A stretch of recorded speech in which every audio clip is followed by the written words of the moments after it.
everybody, and welcome to episode number 29. I mean, technically, because we actually put together another podcast that you can check out on our YouTube channel that will drop down in the comments below to talk about our very first Big 12 basketball tournament with a fellow podcaster from OSU. So that's Oklahoma State University, not the Ohio State University, that we will be playing tomorrow, which for our first Big 12 tournament game. So make sure you check that out.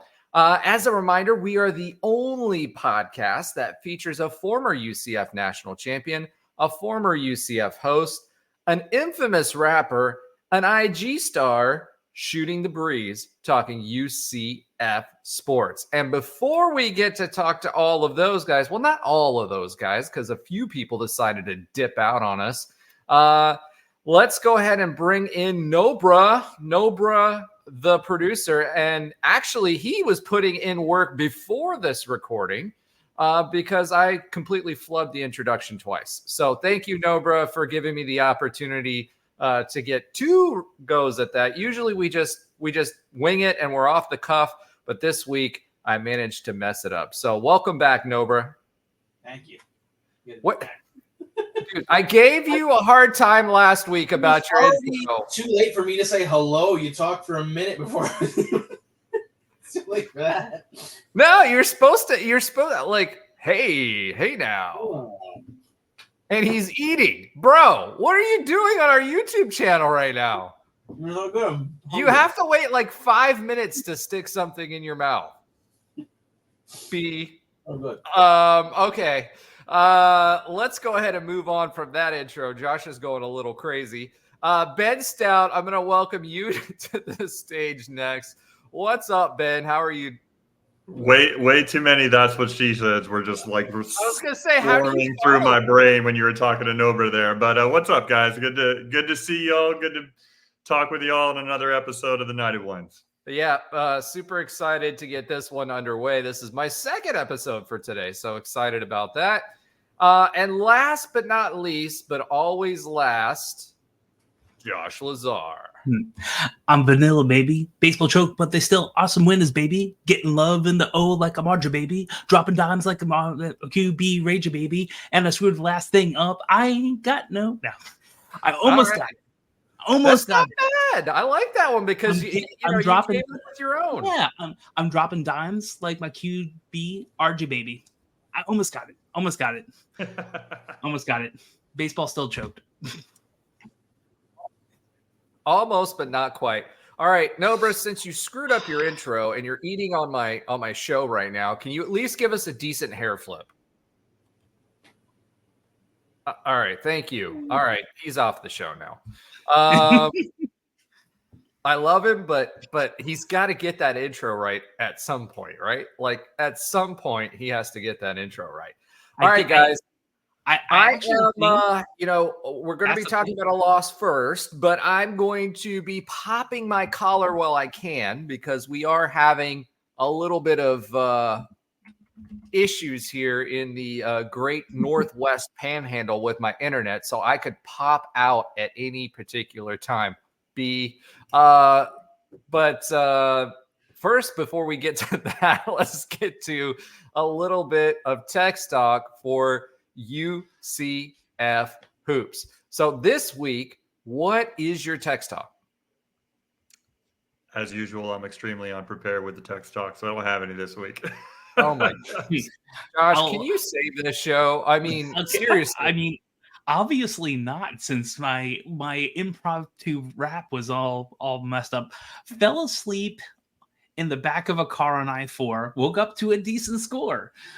So I was down in the Tampa area and Sarasota for most of Saturday, which was good because during the ride back, I was both in traffic because of the Strawberry Festival, since I think Flow Rida was the musical act that night. So that was the backup always on I-4 during the Strawberry Festival. And I'm going to keep vamping now because you're going to give me the signal to wrap it up, and I'm going to make it another 15 minutes. I just did. Like, I know. Everybody who's watching the YouTube channel is like, everybody knows what this means, Josh. I know that, and I'm just gonna go right past it.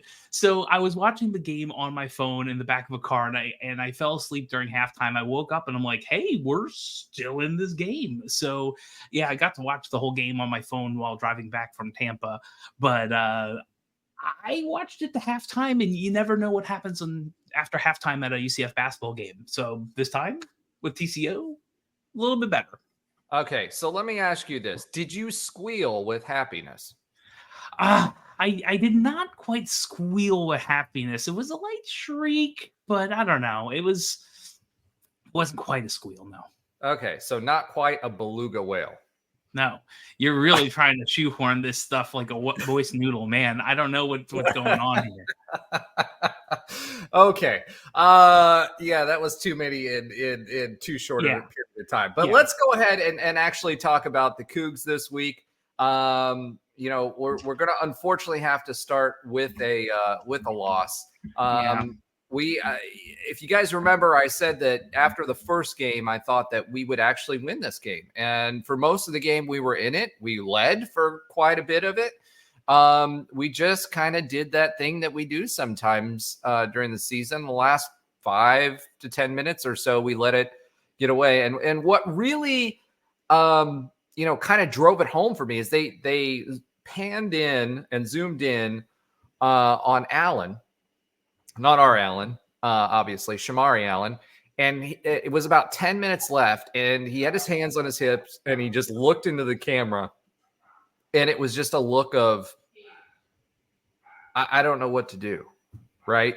And Cryer just was absolutely phenomenal. We held him in check for most of the game, but was absolutely phenomenal in the last few minutes of the game. Yeah. So, you know, overall, again, this is the number one team in the country. This team played with the number one team in the country. They just couldn't finish the game. So overall, you know, field goal percentage, we shot well. That's what we were worried about, right? 45.5%. We actually outshot Houston, 45.5 to 43%.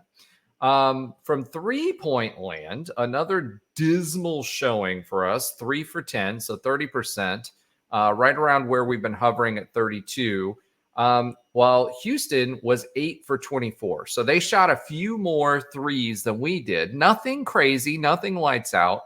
And this was a hard fought and hard-nosed game. From the charity stripe, 9 for 18 for Houston, 50%. So versus our 69.6, which is around what we do. We out-rebounded them 32 to 31. Offensive rebounds, though, they're all about second chance points. Kelvin, Sampson, we talked about it before the game. They are phenomenal when it comes to second chance points and being in the right spot and hustling to make sure that they're flying in for a rebound. Our guys will, you know, box out and they get ready to jump to get the ball, and then all of a sudden it's gone, right? Because they have somebody flying into the paint to grab that with energy. Defensively, though, 22 defensive rebounds versus 15. Assists, about the same for both of us, 11 and 10. Steals, about the same, 9 and 7. Blocks, we did what we do, the number one blocking team in the entire conference, at 5 blocks to their 3.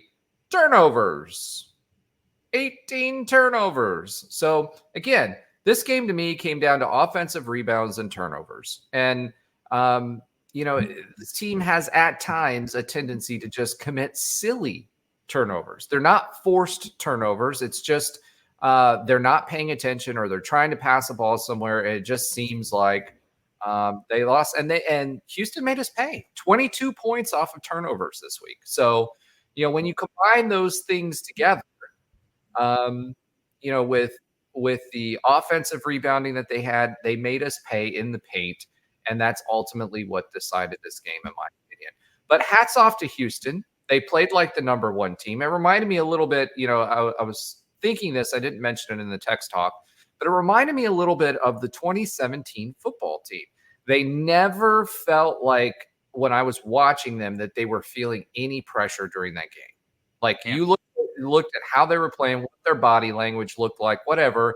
It was the same way that we looked at our 2017 team, and Trey talks about it all the time, where they just knew that they were going to win.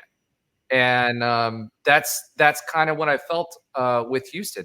And I don't even think that they knew that they were going to win, but they would bring it close and they would have a chance to win. So, hey, there's a reason they're number one. They hustled, and we just kind of lost our footing down the stretch, and they overwhelmed us. So I'm gonna take a step back and let you guys wax poetic about this. Yeah, I mean, it was a hard-fought game from the beginning, and we knew it was going to be just like the Iowa State game before that. I mean, when you play Houston, and we've obviously known this for years since we've been conference mates with them for a very long time. I mean, it's going to be a slugfest. It's going to be something that you gotta try your best to keep them off the offensive glass. They're going to be flying around on defense. They're going to create havoc for the team they're playing against. But guess what? That's what we do too, right? Like we create a lot of chaos on defense, and we're flying around trying to, get into passing lanes just like they do. And it's just a matter of who's going to be able to handle that type of pressure for a full 40 minutes. And it's one of the things that I since I forgot my text talk and I didn't come prepared like usual. One of the things I did just remind myself in the text talk is especially Josh and I going back and forth on the text talk during the Houston game. And it was, we can keep up this intensity, but can we keep it up for a full 40 minutes? And that's just what Houston does. I mean, we got up to a great start. I think we were up like 9-0, or it might have been 7-0, but still we were up by a decent amount right out of the gate. But then they just make a run and they kind of bring it close, and we maintained that lead all the way through. While it was a short lead most of the time, we kind of each team went on a run. We maintained that lead all the way through until about, I think it was about 3 minutes into the second half, maybe 4 minutes into the second half. And they went on a run that was enough for them to take the lead. And that just seemed like once they got that, they were just like, all right, now we're done messing around. We're going to win this game. And one of the things that was our advantage going into this game, that something that we've talked about all year, is that we have some quality depth in our lineup. And unfortunately in this game, and you always, as the season rolls on, as the season gets closer to March, like you don't play 10 deep in late February and March. Like very rarely do you see a team that plays 9 or 10 players, every game, like quality minutes every game. And so it's not surprising that we've basically, tightened up our lineup for the most part as far as our rotation goes on the court. But you saw this as an opportunity playing against a team that plays as hard as Houston does, but probably has the most top-heavy rotation in the entire country. They have 5 players that essentially play almost the entire game. They have they kind of have a rotation of 6 players, but even in this game, 0 bench points for Houston. And so you would say, all right, so we that's our advantage, right? But we unfortunately were only to get quality minutes out of Tierno Sylla in this game. I thought he had a very good game. Man, against Sylla. Houston. Yeah, well, we can get into that, but I thought not to move forward too soon yet. But I thought he did have a good game. He was probably the only one. He's getting better. Like the last 2 or 3 games, he's been playing. But it felt like he's coming into his own in a role where he's a net positive on the plus minus. Yeah, and I thought that what he brought that I was so excited to see in this game against Houston is that energy. He matched and exceeded the level of energy that you have to play at when you're playing against a team as relentless as Houston is. I mean, they're the number 1 team in the country for a reason. They have talent all throughout their starting lineup, and they're a legitimately, great defensive team. and they turned that defense into scoring on the other end. And what happened at the very end, I mean, the last 5 minutes of the game, I mean, this is unfortunately when we're playing against the number one team in the country, they got some dudes on their team. And LJ Cryer just completely took over the last 3 or 4 minutes of that game. He just basically said, I'm not going to miss the rest of the way. I'm taking over this game. I'm going to be the guy that's going to take the big shots. And unfortunately, they got 3 or 4 of those dudes on that team. But LJ Cryer was the one that stepped up in that moment, and we just couldn't quite handle it. And I'm with you, Roger. Like you said about Shemari Allen's kind of body language at the end. It's surprising to see that from somebody who's such a good leader and such an energy guy in himself, like Shemari Allen is. So it's not really a knock on Allen in the sense of noticing that. I think it's more of just an example of what the Houston Cougars do to any team that they face. And unfortunately, we were able to really play them tough, but we weren't able to play them tough for a full 40 minutes. And when you're playing against a team like that, you have to bring it at an extremely high level for the full 40. And so, we saw some good things throughout. I think DJ played a great game against the Big 12 Player of the Year in Jamal Shed. I thought he played a pretty good game, but unfortunately, it was probably one of the roughest games for Diallo in a long time, especially on the offensive side of the basket. We needed to have him have a very good game and kind of impose his will and his size, because we did have a size advantage against Houston.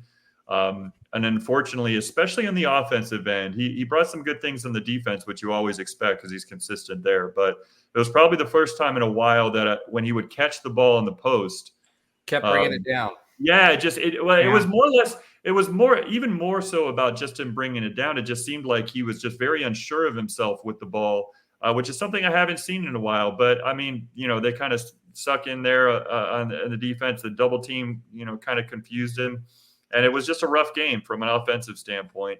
And it just didn't quite work out. We weren't able to kind of impose our will as far as our size goes. And then last thing I'll say is man, they're a good offensive rebounding team for a reason.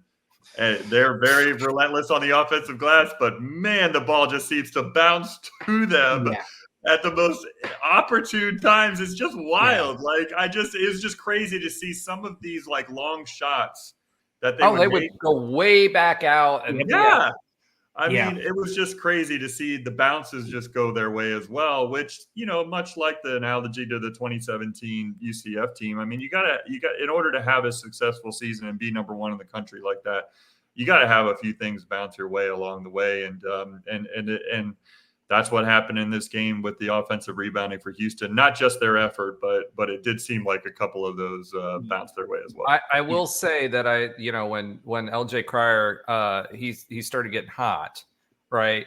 I yelled arugula a few times because we're a clean show.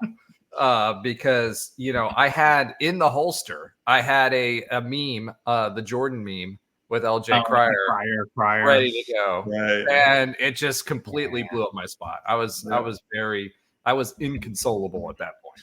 Mm-hmm. So as the only one here who was actually at the game, it was that's why we lost. Reason why we lost, that right? is not why we lost. I've been at games where we've won. Thank you very much. That's over now. But what's your win-loss percentage, Josh? 1 in 4, maybe. It's not my fault. Yeah, like how about we not play top 25 teams every other game? I will tell you. Fun. So it was all of you are right, but that effort thing is a big deal. Like the effort between the first half and the second half was different, and I don't know if it was tired. I don't know if it was they felt like they were doing good, or did Houston step it up way more? Maybe that's part of it too. Maybe the Richard Horse Sampson, he went in hard on them at the second half, and during that break just kind of really got into them. I will tell you that Cryer was interesting. Cryer did not do well at the beginning of that game. Like that, he did not have a lot of We held points him in whatsoever. check. It We wasn't held, just him that mostly the everyone in defense check. held him in check. And I will tell you this, weren't by the way. happening as much. Yeah. But by the way, real quick, you asked a question. You said you didn't know whether, what the difference was in the second half. I will tell you what the difference was in the second half. Okay. Houston made adjustments. Yeah. They did not come out and play the same way in the second half. And I don't mean by effort. I just mean by defensive adjustments. If you looked at how they were playing, they made Kelvin Sampson did what he does because he's a good coach. We can, we can talk about, his future career as a stripper on the sidelines or not, but he absolutely right. He absolutely is a phenomenal X's and O's coach, and he knows. And not only that, but he coaches the team in a way and gets them to buy in a way that they do and execute what he says. Right? It's not just Johnny Dawkins is yelling about this, that, or the other. And I'm not saying Johnny doesn't, but I know that Johnny's telling the guys to do certain things during the game and they're not executing on it. Yeah. With Kelvin Sampson led teams, they 100% are executing on it. I can tell you that Johnny Dawkins did not want us to throw 38 threes up in a game, right? Yeah. I can with 100% certainty say that they were not coached to do that. Right. And I could say it with 100% certainty because I heard it from him that he didn't tell him to do that. So go ahead, Josh. I'm sorry. I wanted to answer your question because there is legitimate adjustments if you were watching the game and know what you're looking for, where they switched some of the things that they were doing on defense, and that impacted us pretty heavily. I was calling for a box in one on Cryer at the end of the game, but I don't know if that's something they even practice. I will tell you, there's a couple other things when you're at the game that weren't, I don't know if they were all as obvious on TV. The refs got about 3 calls really badly wrong, out of bounds calls. But I don't know if that's for the course this entire season. So sometimes it's like ticky-tack foul. Okay, ticky-tack, maybe you don't hook as much as it looks like a hook. Those things, This was hand on ball, on the out of bound stripe very clearly multiple times and didn't get it right. I think there was one or two makeups. Those that you're talking about were terrible calls. Like they were just bad. Yeah. There were some bad. Yeah. So anyway, there's some of that stuff. I will tell you, the crowd, once we got behind and they had that little mini run to kind of elevate, not step on the gas as you can when you're coming from behind, lightly from behind. You can feel it. You're like, and I feel like that might have been what Shemari Allen was like. Oh. And that's kind of how it felt like. And again, let's be fair. This is the number 1 team in the nation. They've only lost 3 games, period. They only lost 1 game by any reasonable distance. And then when they got Kansas at home, understanding there's some players hurt, they shellacked them. I think they lost by like 25-30. So Houston won and Kansas lost by that. It's when people say, look at the team, it's barely 500. I'm like, look at the team. If you look at the games, minus 1 or 2, like 1, I get it, but it's new to the Big 12. They're barely not 500. I talked about this on earlier today on the OSU preview.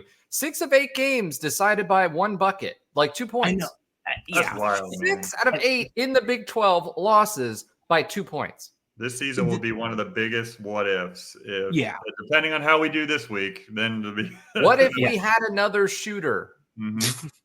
Yeah, it's true. Seriously. What if like Matt Williams was still here? Like, right? Like, well, he was there. He was just at the games in the stands. He's at every game. Yeah. We need him shooting from half court. It's what we need. But anyway, so you're 100% right. So anyway, it was just it was tough, but we held our own pretty well, and I feel like I'm tired of saying that, Josh. This season, this is not the American. right? We were like almost Houston doing wasn't well the in American a before. okay conference. Yeah, but they That's were the American when it came to basketball, Roger. Like you can't say, No, "Oh, this is SMU, they came from." SMU. No, They were SMU too. the Houston They're was the just crown jewel of American basketball, and everybody knows it. Like The last couple seasons, I'd agree, but before that, they weren't. It was up in the air. I mean, even we beat them. What was it? 2019. We beat them at home. but Ended their streak. Yeah, but they were a top 10 ranked team when we beat them, and ended that streak. I mean, it wasn't like they were slouches back then. Yeah, it's not like this is the Big East, who's one of the better P4, whatever we want to call this. Being just all right in the American is one thing. Being just all right and getting close in the Big 12 is a whole nother story. Now, we can't continue that trend over time. We need to be like TCU and get better and better and better, which we'll talk about, I'm guessing, in a moment with a good segue there. But this is not like, this feels like what if, and it is. But it doesn't feel that bad. I mean, I felt like we were going to get shellacked every single game and win like 2. And we did really well, and we'll see how we do in the I agree with that, but I think to add on to that, the reason why some people feel like they're down on this season is because we weren't expecting to be competitive, right? And we were. It almost takes, I'll go back to when we talked about the preseason. I said 4. Ben, I think you said 5 games. I said 4 as well. I said 4. Okay, Josh, I don't remember how many you said. 3 I think or 4. Probably 4.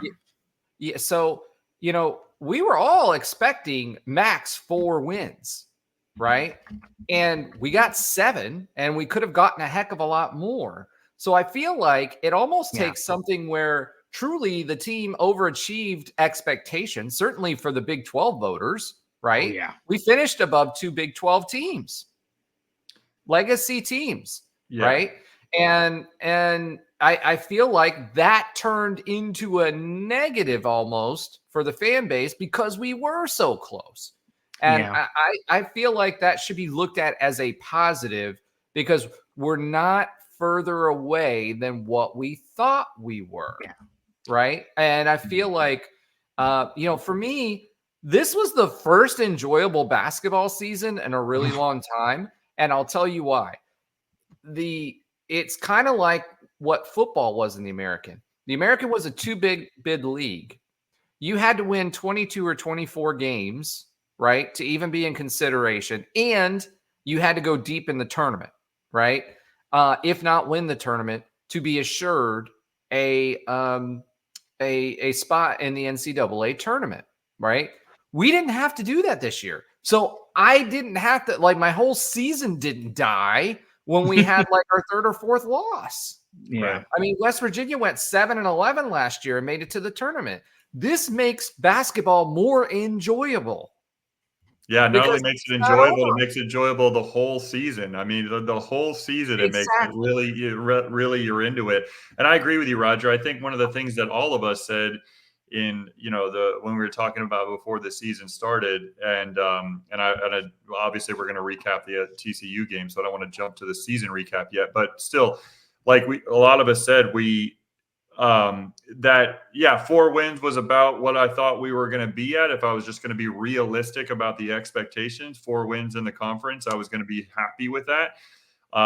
But we all said, I mean, what we're looking for out of this team is just for them to compete, for them to show that they belong, and then see what happens if they could surprise some teams. And guess what? Because of the competitive, the competitiveness of this team, they were able to not only, win the games that they should have won, but they were able to, I guess you could say, quote unquote, surprise some teams and beat 3 ranked teams within their conference, beat Texas on the road in a tough environment. I mean, they have been able to accomplish things that, regardless of what you feel about his future at the university as the head basketball coach, you could objectively, in my opinion, say that this is the best job from summer to the end of the regular season. This is probably the best season overall that Johnny Dawkins and his staff has put together. And that's the complete package. That's getting the right guys in today's system. That's dealing with some guys that left last minute, right before the season started. That's not only getting the right talent on your team, but getting the right talent that actually fits what you're trying to do as a basketball coach in your system that you're trying to implement. And then getting all those guys to buy into their roles that they have on the team and be a star within that role. And I feel like that's a huge credit to the players because they absolutely did that this season. I think with the exception of maybe a couple of, stragglers here or there, like every single player completely bought into everything that was going on in their role on this team. And that's a credit to the coaching staff with Dawkins at the head of it to put together this season and create those moments and experiences that we've seen with not only the 7 wins, but guaranteeing the first season in the Big 12. We are guaranteed a winning record, and that's exciting as well. So, by the way, the basketball, like what I'll say about this, because you mentioned this season, right? This is the first time we've watched Johnny Dawkins basketball. It is. And what he's wanted to implement since his presser. Because I remember back in his presser, what did he say? He wanted the depth to play press.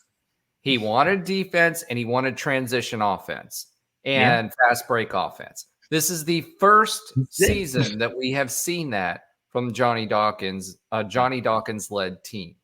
So, and I would argue since 2019, we have not been able to find the combination of players. Now, obviously, I understand who those players were. It was a mixture of his guys and the previous coach's guys.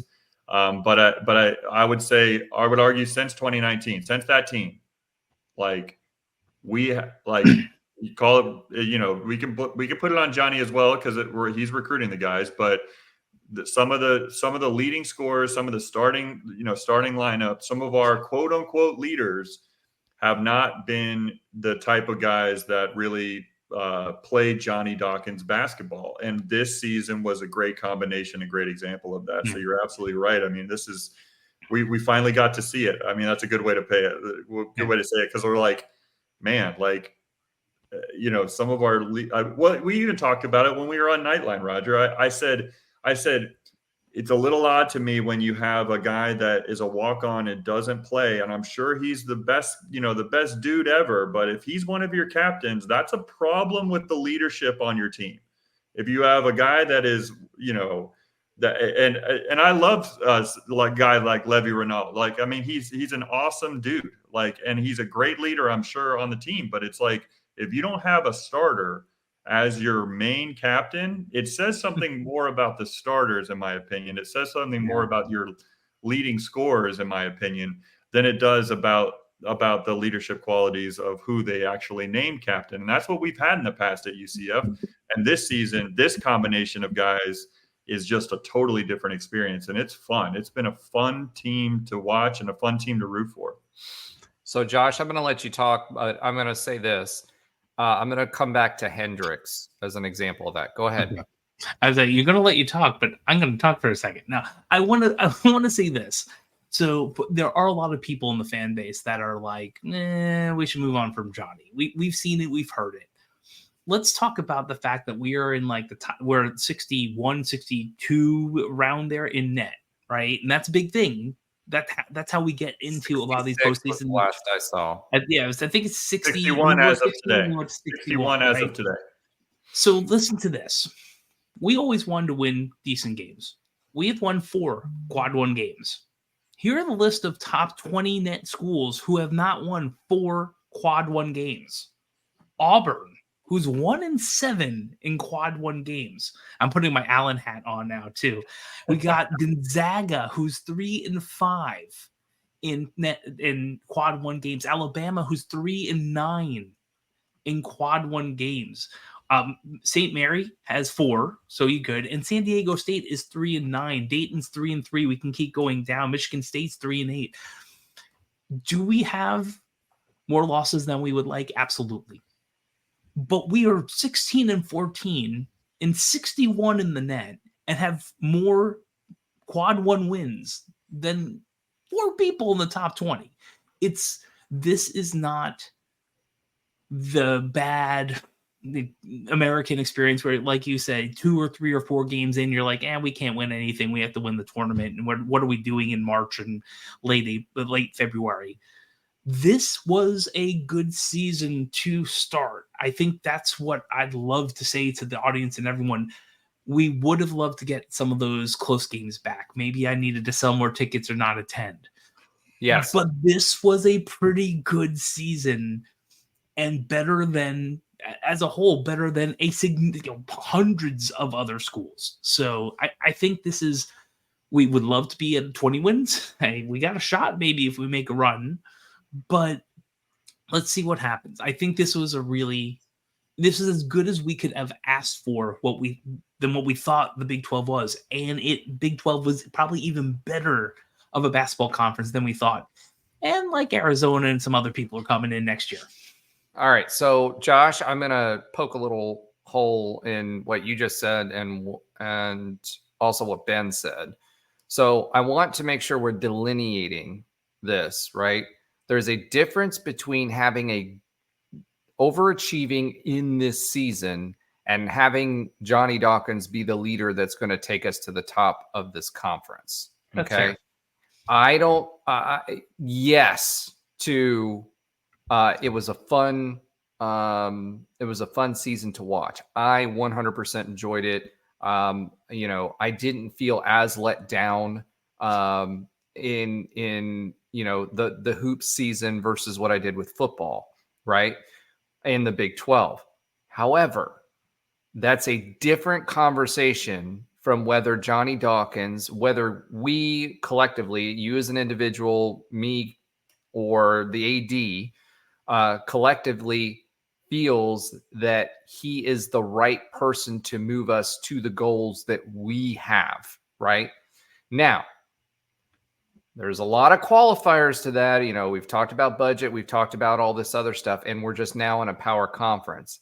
However, over time,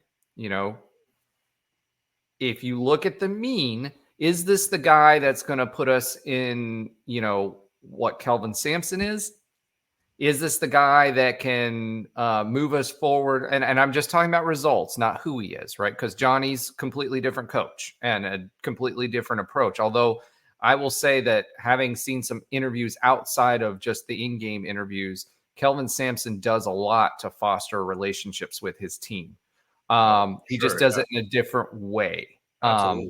So, to me, I want to make sure we're delineating that. Secondly, which is why I started my statement by saying you can say what you want about the future, but this, and I want to make sure we're bringing it back to that, right? Because that's a whole different conversation. And Johnny may make us believers next year. Who knows? Because I do think that he's going to get one more year, and I think he'll get an extension. And we talked about that a couple of weeks ago, right? That being said, the other point that you made was about the American. And look no further. A lot of those teams that you talked about that were going to the tourney in the G5 and the quad one wins, or, you know what I mean, versus what we have. Look no further than the Cows. 0 quad one wins. Right. Top of the American, regular season champs. We're top 25 until Tulsa did Tulsa things, which Tulsa always does, right? And in Florida, for whatever reason, the state of Florida teams in Tulsa just don't get along. I guess they're trying to prove, golden hurricanes are better than real ones. But they had the whole narrative around them has been they're not going to make the tournament regardless unless they win the conference tournament and get the auto bid because their strength of schedule isn't where it needs to be, right? So again, I do feel like if you put our team head to head versus the Cows, right now, and this has nothing to do with the rivalry or the past or anything else. Okay, so they have one quad win, win, right? But how many quad Francisco one? FAU, right? is 0-6. What's the that? real USF is 0-6. The University of San Francisco. So they beat FAU. I think they beat Right? FAU. I think so. I think that was their one quad win, but I'm not sure. All right. So again, it's FAU. Right. Yeah. Okay. So, and they didn't play like they did the last few years. So I'm sorry if I put FAU versus Houston or FAU versus Texas or FAU versus TCU or FAU versus Texas Tech. I feel like those teams come out ahead against FAU. Well, the only way that the AAC could possibly be a two-bid league is if FAU loses in the championship game of the American, because they're the only ones in the conference, to your point, Roger, that have a really quality strength of schedule, because they loaded up their out of conference because they went to the Final Four last year and they brought everybody back. So, yep. Yeah. So going back to what I was saying about the Cows, and bringing that back to what I was trying to get at, which is ultimately at the end of the day, if I drop rivalry aside, everything else aside, right? And this is not Homer Roger conversation. If I dropped the UCF men's basketball team in the Sun Dome, right? And Why would you do that? Well, I'm just saying, if I did that, okay, that USF's best team or the Cows' best, San Francisco. That out. The Cows' best team in probably a decade, right? I don't think they would come close to beating this UCF team. I think the quality of this UCF team, and I think what demonstrates it is the Big 12 conference, right? It's a rock fight. We've got depth. The only thing we're missing really is scoring, another 3-point shooter to stretch the defense. I think that's the only thing that we're really missing, because as good as Sellers is, and he can shoot sometimes, he's really good in the paint. If we had another mid-range game, if we had another 3-point shooter that was a 38 to 40% 3-point shooter, I think this offensively, it would really open the door, especially for people like Diallo. You started to see him get involved in being able to stretch the defense, get it into the paint, and let him dominate the way that he's capable of dominating. So again, the Cows, I'm sorry, I hate to say this because I know it was the same thing that we used to have to deal with, which is we can only play who's on our schedule. Right. Huh? I said right, yeah, but we're big time now. yeah. But that's the point, right? But I think the quality of team that we have, if I'm looking at it objectively, and truly I'm saying this objectively, I feel like we go there and we wipe the floor with them. To be honest, we're just that physical. We have the depth, and I feel like we could body them. If we can run with Houston, right? If we can body some of these other teams in the Big 12, I truly feel like the Cows wouldn't have a chance. That being said, let's go ahead and transition to TCU. And Josh, great timing on that note, because that's exactly where I was going with that. So I'm going to say this. I've got my collar pop, Josh. It's time to pop your collar, sir, because we did beat the Horned Frogs, so I'm just not going to say anything about that. One thing that irritates the holy heck out of me, I'm going to ask you guys a question before we start this. Who is the bigger Richard Equine? Is it going to be Kelvin Sampson on the court or TCU head coach Dixon? And I'll hold my comment on that until the end. I was I even comment because I rewatched the game tonight because I wasn't able to watch it live, and I was watching the game tonight. And I pointed out a few times where I was like, I rewound like 10 seconds just to show my wife. I'm like, check out this guy losing his mind on the sideline. I mean, it didn't matter what was happening in the game. He literally looked like his like head was going to explode. He looked like a cartoon character at certain points of this game. So I gotta say. Jamie Dixon probably takes that cake because that was just his demeanor throughout the game. And I haven't watched too much TCU basketball this year, but I mean I'm familiar with Jamie Dixon from his time at other schools, but still it was interesting to see him literally just lose it at multiple times in the game. So I say Jamie Dixon. All right, Josh. Yeah.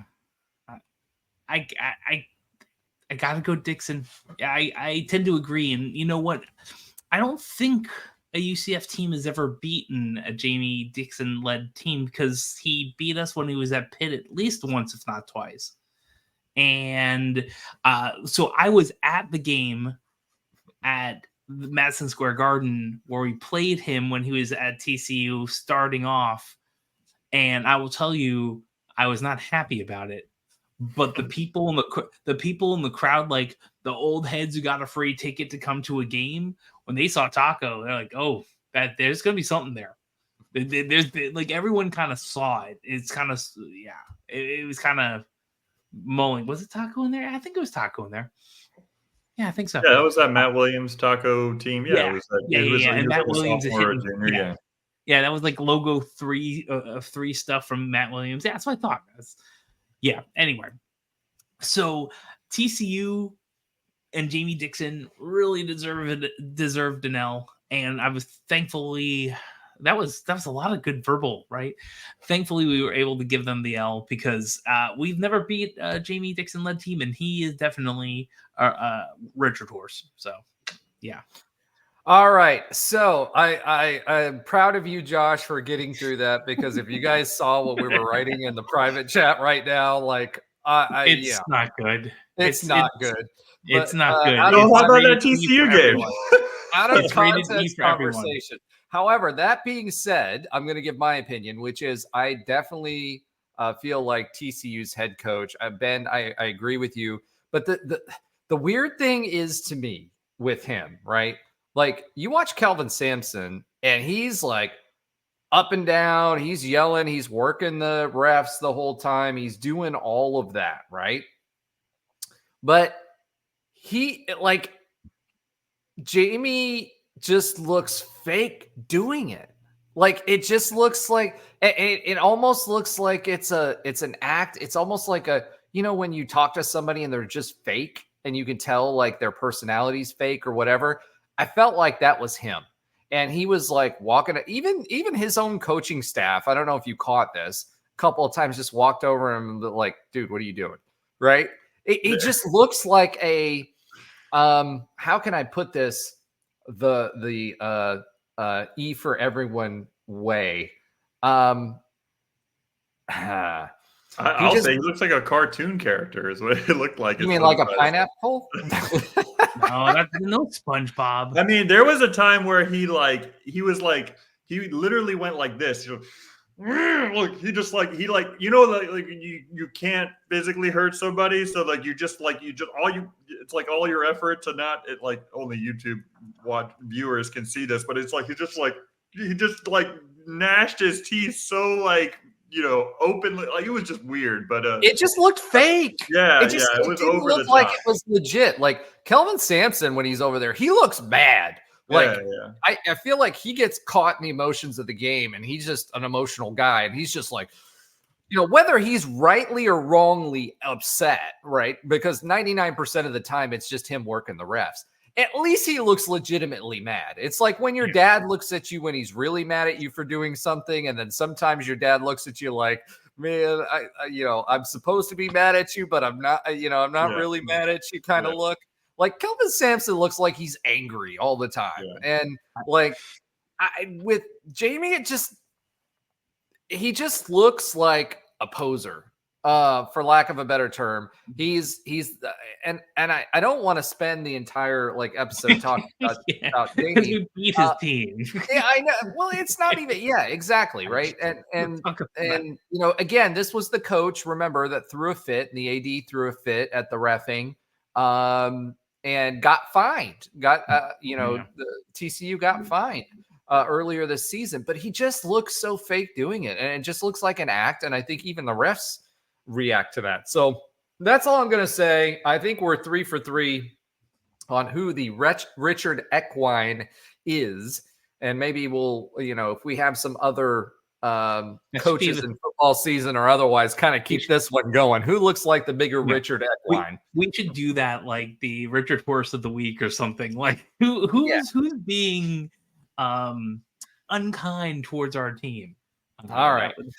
So speaking of being unkind, UCF was unkind to TCU at home by allowing them to feel like they were going to win that game and then stealing it at the end. Now, this was a good game throughout the entire game. UCF led a good bit of it. Neither team got above 5 points as far as a lead was concerned, and when we were looking at it, when I was watching it, the comment I made in the text talk was UCF needs to look like they want to win this game, right? And they need to take the lead because we would get on these runs and then we'd have a stupid turnover, like DJ with that bounce pass, or who was it that dribbled into a double team and then just had a lazy pass out of it. I think it was not Shemari Allen, but Antoine Jones, maybe? Antoine Jones? No, Antoine Jones, yeah. Yeah, Antoine Jones. He dribbled into a double team Yeah. and then passed it like a high pass towards the base to the sideline. And then it was picked off. And it's like every time we got a lead, we did something silly. There wasn't there. I never felt like there was that until the very end. We're going to win this game, and I don't care. I'm taking this game over from anybody. Now, DJ, as much crap as the entire fan base has been given DJ, the last 7 games has been what's carried the offense for this team, right? Oh, yeah. And this game. I think we lost Roger. Hold on. I have to take a picture of this. Hold on. I have to do this. Oh, wow. Yeah. Okay. Yeah. All right. So, hopefully Roger comes back, but I know I'm going to continue his thought on DJ because Roger said this may happen. Right. So Josh is just you and I, so we're just going to riff on TCU for the game against TCU. But what he was, I believe, trying to say, I don't want to speak for Roger, is that DJ has certainly come on extremely strong over the last 7 or 8 games of the season since his. Oh, hold on, is he back? He's back. He's back. Okay. I'll let you finish your thought then, Roger, because we were enjoying you frozen too much. Yeah, I'm sorry. Like, for the audience out there, I apologize. I told the guys beforehand, we've been having all kinds of internet problems all day up here in Northwest Florida. They're building new buildings near my neighborhood, and I think they've destroyed some infrastructure. So I'm not even supposed to have internet until tomorrow morning at 8:30. So I'm gonna take this for what I can get. Now, that being said, last 7 games, DJ, go ahead. The last 7 games, DJ has really stepped it up, and he's stepped it up in tough moments, right? So, like when we start talking about some of his teammates, Avery has not played as well in the last 7 or 8 games. He felt like he was picking it up, and then all of a sudden he just disappeared, right? Shemari Allen, earlier in the season, he was picking it up offensively. Now he's still consistently good defensively and has been a facilitator and has taken over the point at times, which has been good. And I think has opened up DJ because he hasn't been the focus of the defense. Right.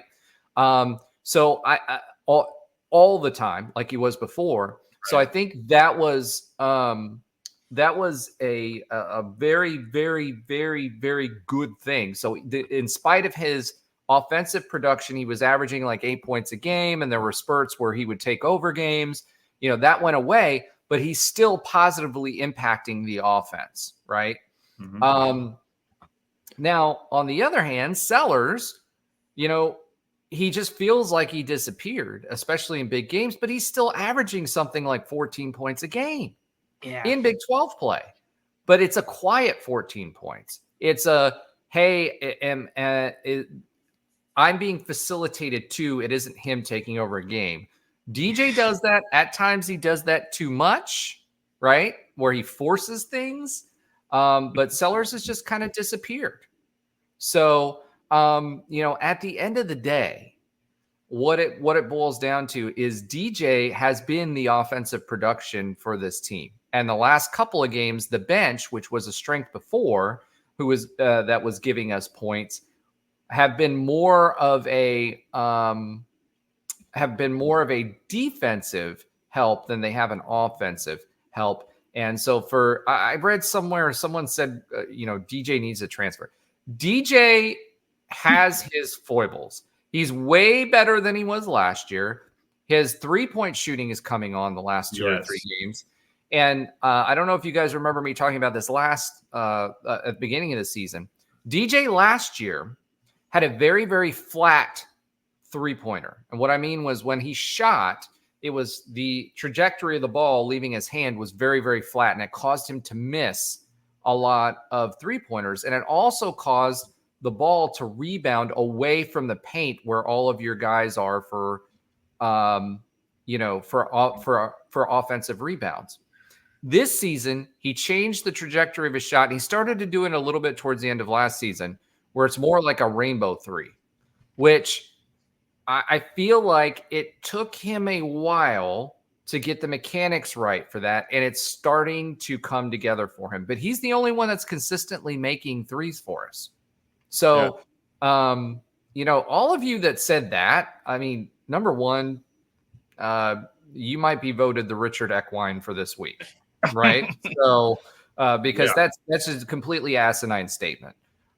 Could he be better? Yes. Can he make smarter plays? Yes. He's hurt us in close games at the end of regulation, but at the same time, he's one of our best free throw shooters, and he's the guy that you want with the rock in his hand towards the end of the game. But he has made some silly mistakes, both offensively and defensively, in the last 2 or 3 minutes of games.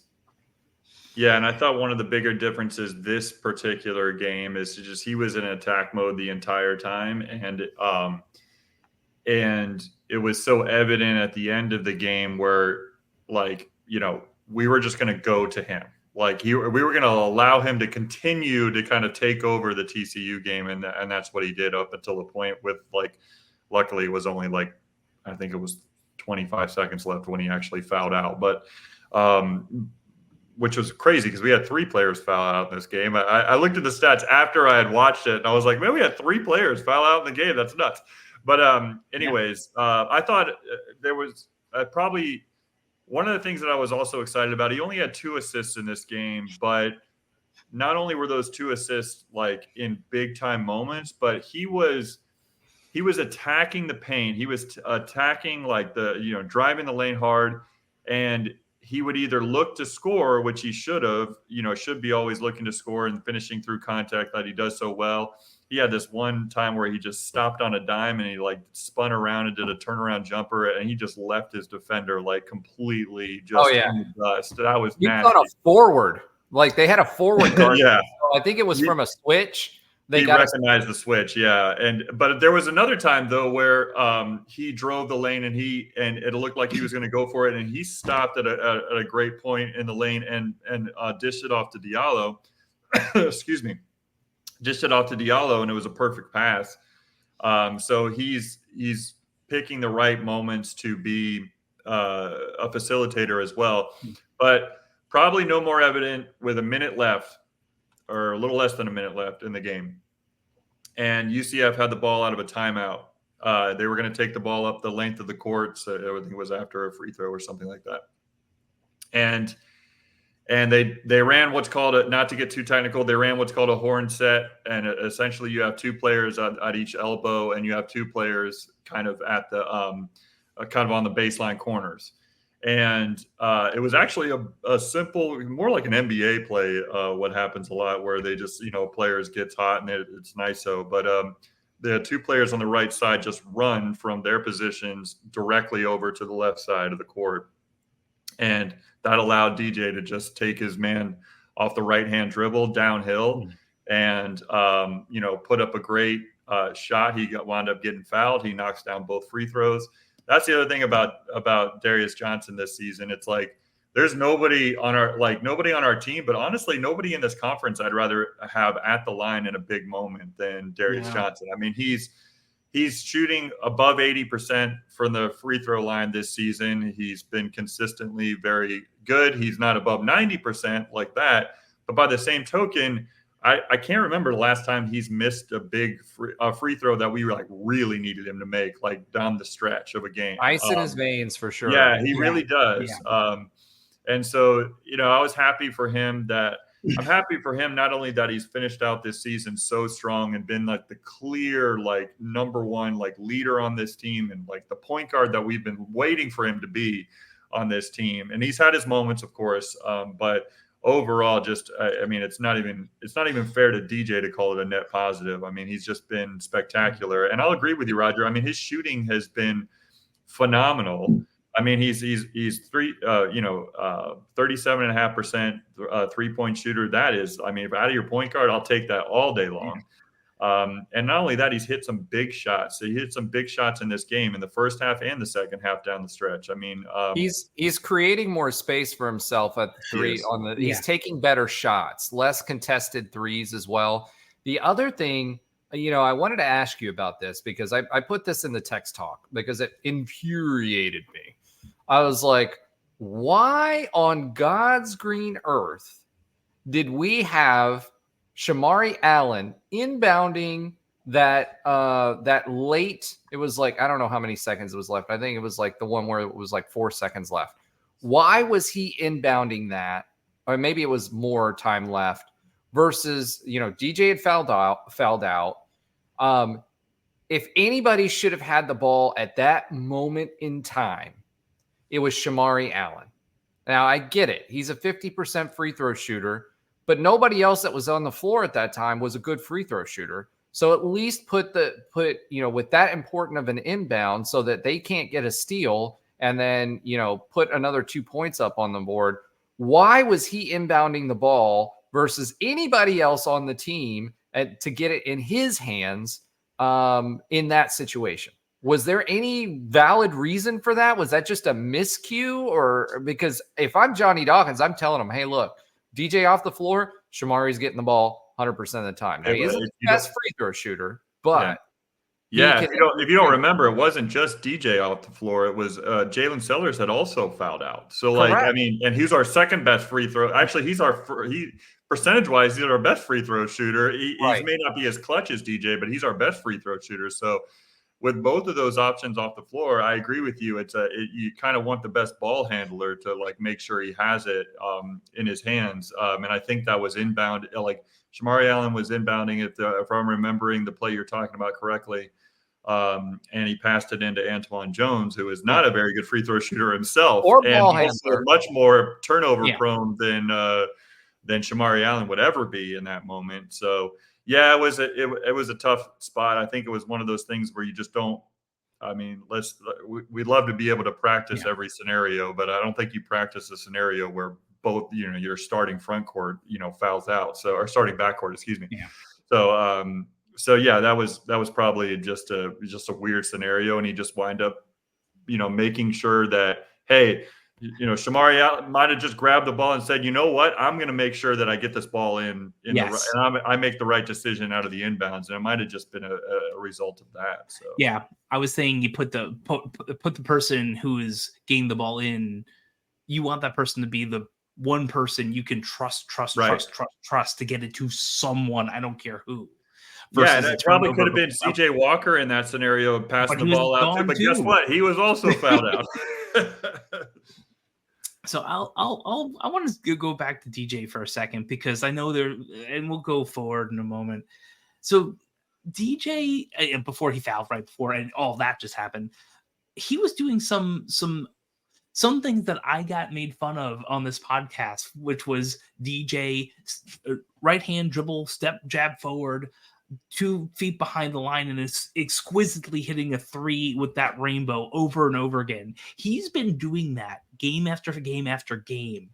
And it's one of the multiple things that he's been doing really, really well. And sometimes you take the good, you take the bad, and that's the facts of life, right?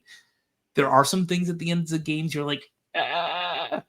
But the reality is he's been just doing so much better recently, and even previous games. Like, it's pretty much Sellers DJ. Well, I mean, to your point about the bad things, right? Like, remember where he was by the sideline and he fouled that guy late and pushed him out of bounds, and they were in the bonus, so they got free throws.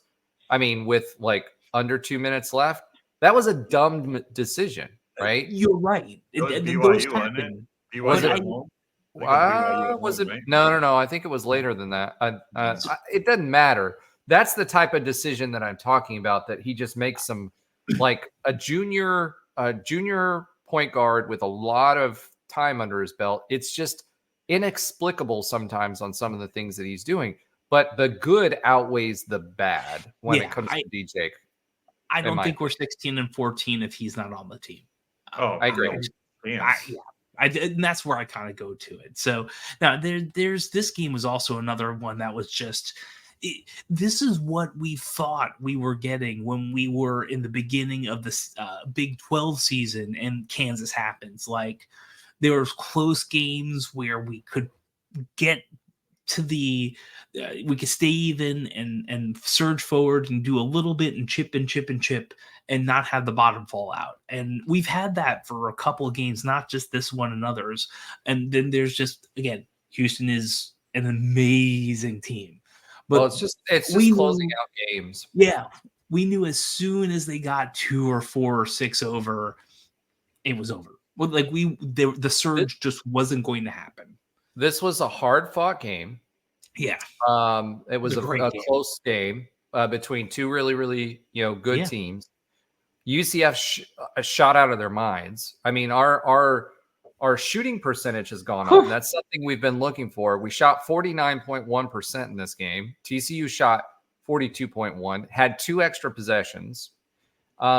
We were 6 of 14 from 3 points, and I'm glad we stopped shooting, because it seems like we win games when we're over 73 points, and we win games when we are shooting usually 12 or less 3-pointers. So 42.9% from 3, and that was all DJ. They shot 8 of 20, and that was primarily early, and shot 40% from 3.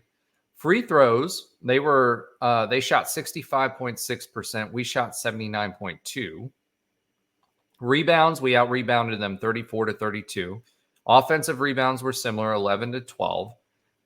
We out-rebounded them defensively, 23-20. Assists, they had 19 assists. We had 13. Steals, 6-8. Total turnovers, 13. Not 18. Not over 20. 13 turnovers. So we took care of the ball. Points off of turnovers, very close, 17-16. Again, these small things, these small stats, right? The assist to turnover ratio, you hear me talk about that all the time. That's the difference in these games, because the margins are, even the ones where it was more than 2 points, it was always within the last 2 minutes where it becomes an 8-point or 11-point lead, because we're fouling them and getting them to the free throw line in the last couple minutes, trying, it's within 2 or 4 points, right, and we're fouling them, getting them to the free throw line, trying to make something happen. So again, even the games that don't look close on the score are close within the last 2 minutes in the game. So again, this 24-20, as far as fouls were concerned, relatively evenly called. Right? Not BYU the first game where they went to the line 20 some more times than what we did. So really, really good basketball game. Fun to watch. Really went back and forth quite a bit. We were worried there towards the end that the guys weren't going to be able to pull back, but they found that extra gear and found a way to win late, which is good for them heading into the tournament. And pretty much we've been talking about the NIT. I think this solidified their bid to the NIT because Kansas State won against Iowa State, which I felt like when we played them, they were right there for a loss, right? They were on the ropes. And we missed an opportunity with Iowa State. But going back to your net rankings, we're still 10 or so above Kansas State in the net rankings. And I believe that we've pretty much solidified a postseason for ourselves in the NIT. Yeah, I think there's no doubt about that. And we might, depending on how we play this week, I mean, we may be able to move up to a top seed in the, NIT, a really, good seed, and we'll see what happens from there. But I agree with you. The game, what I also liked about this game, and you mentioned the 3-point shooting and just the amount of threes that we shot. I mean, what I really liked is the game plan. Outside of DJ, the game plan was really evident from the beginning, I think, of they were making it a point to not only go inside to some of our big men early, but that was a little bit less of that and more of just having our guards just get downhill and just drive the paint. I mean, we had a lot of our threes in the first half, especially, came from just drive and kick situations, which is the exact type of three that you want a shooter, catching and shooting with. And so we had a lot of really good ball movement. I think it was like, if I remember correctly, at the point of the game, it was one of the best overall basketball plays of the game. It might have been towards the end of towards the end of the first half. But forgive me if I'm forgetting what point it was in the game. It was just an amazing play. It was DJ running from the dribbling from the left wing towards the top of the key, and he hits Shemari Allen with this like amazing bounce pass as he's cutting from the right wing, and he immediately catches it and makes an extra bounce pass to Diallo, who dunks it through for the bucket. I mean, it was just a really good, simple, straightforward spacing basketball play that was just smart decisions, 3 in a row, and it just it showed how well that this team is playing together, how well DJ and Shemari were just kind of clicking on all cylinders from a facilitator standpoint at that point. And so just overall, it was a good, and you mentioned the free throw shooting as well. Or you mentioned the 3-point shooting is all DJ, right? Like, so that was 5. We had 6 threes, I think, on the game, and he had 5 of them. He went 5 for 6 from the 3-point line, but he also went 10 for 10 from the free throw line. Mm-hmm. And so 10 of his career high 33 points came from the free throw line. So that's just big. I mean, that also just shows you the game plan too. We're not settling for the threes. We're creating the opportunities for ourselves and our teammates by getting downhill and being aggressive with the basketball. And if that means that we're kicking out for a shooter, shooting the best 3 that you can have, the catch and shoot from the, drive and kick, then so be it. But if not, then you're going to take it into the defender's chest and you're going to try to finish at the rim. And even if you miss that, or you get to the free throw line, he's going to knock him down. At this point, he went 100% from, went 10 for 10 from the line. So that was great to see as well, just as another multiple passes in the paint. Yeah. Right. So we're starting to see that now, that part of the game, and we're seeing people come in and timing it right. So this driving the paint when you can, like, I understand West Virginia zone all game pretty much. And so sometimes that's harder to do, but this drive in the paint, 14 threes thrown up, tons of regular field goals, like that type of game plan is what we do to win. We're not going to shoot out of our minds out of 3-point range unless Sellers and DJ go off. That's just not really going to happen. Well, I mean, this game and DJ went off, and that was enough. 43% is a big number I'll take 43% all day long from a free. I agree. But I like the fact more that it was only 14 attempted shots. Agreed. That's the key. Not 38, not 30, not even 25. Like when they drive the paint hard against most teams, they do really, really, really well. And there must be a reason it isn't happening as often as it is. I don't know if it sets its defensive adjustments, whatever, but some games it's really amazing to see, except for the gentleman on the bench in a boot. That might be an interesting because Sylla did go down, and he was in. I saw him when I was looking at the replays.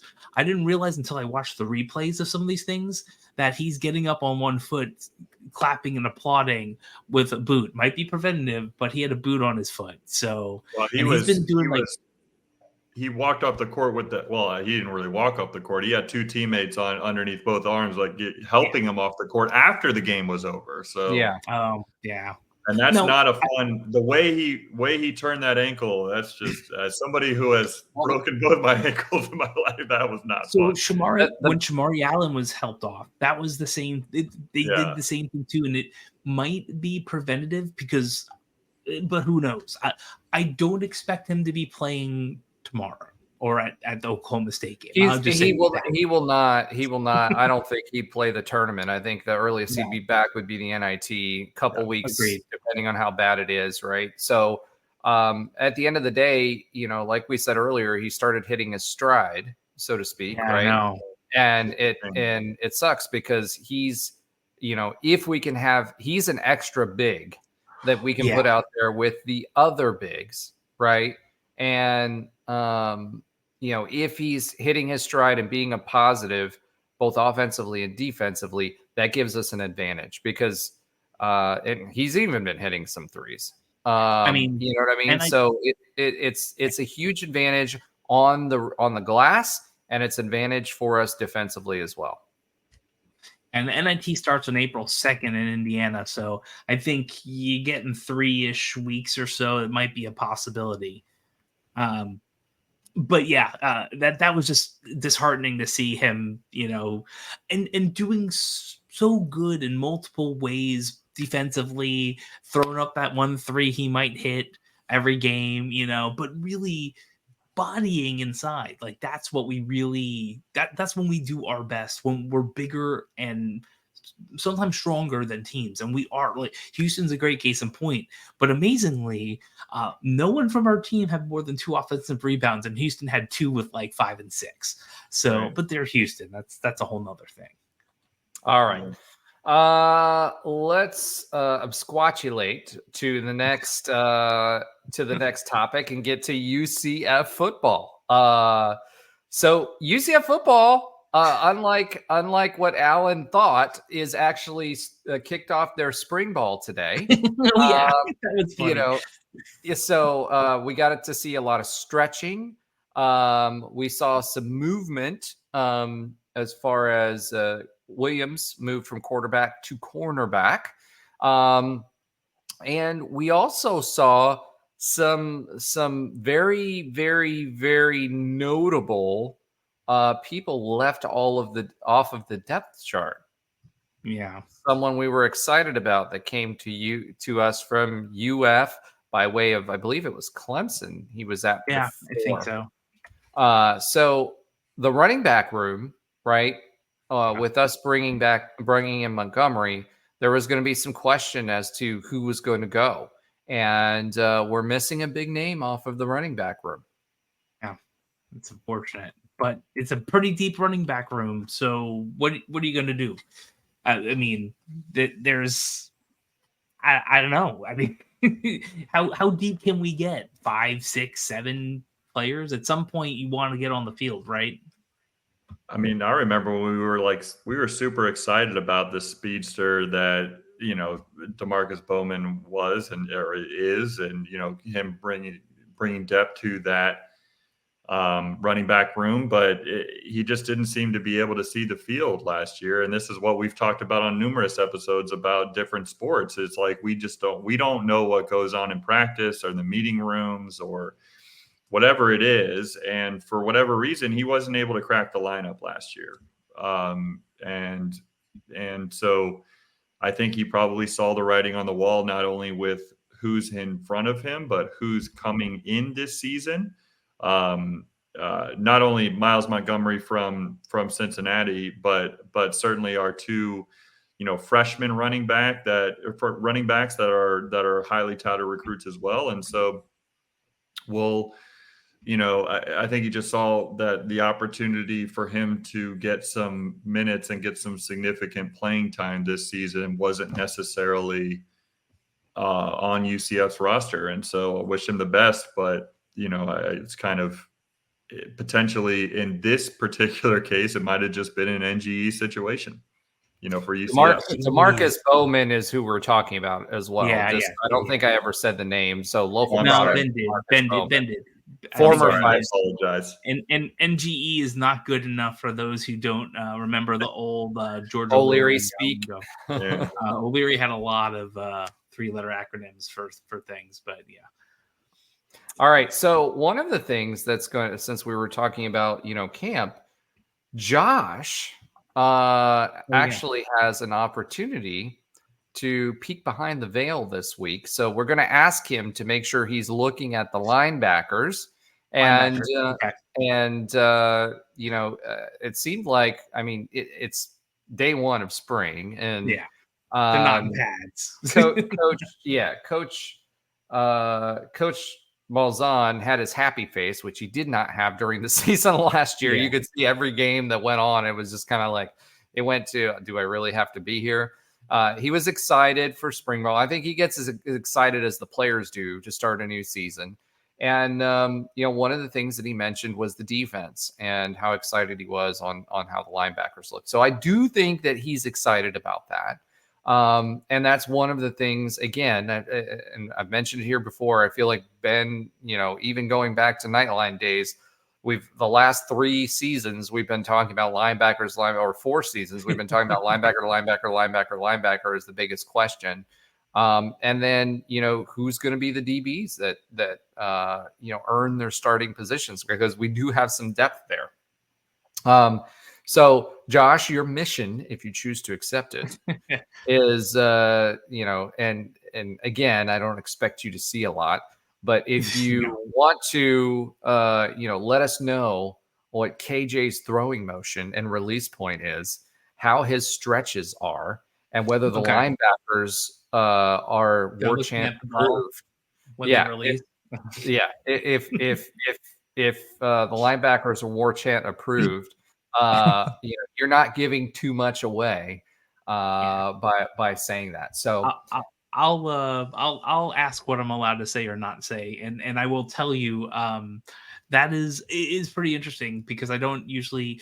I remember the George O'Leary days where we would just show up to practice, and there was a lot of people out there, and it was good conversations. I'd always see the normal people you would always see at practices, some media, some friends, some fellow young alumni, and it's just weird. Like, I'm pretty sure the only way you get to see a practice is if you donate a lot of money. Not yet. Working on it. Or if you happen to be related to UCF in some fashion. So, I'm going to be out there in a couple of days from this recording, and we'll see what happens. I'm excited to see what we're going to see, which is going to be without helmets and pads and all of that. But from the small clips we've seen on X, formerly known as Twitter, of was it like KJ throwing a little bit, and Gus like, yeah, good job. Like, there's been some stuff online, like the small clips from a couple of the people who are at practice.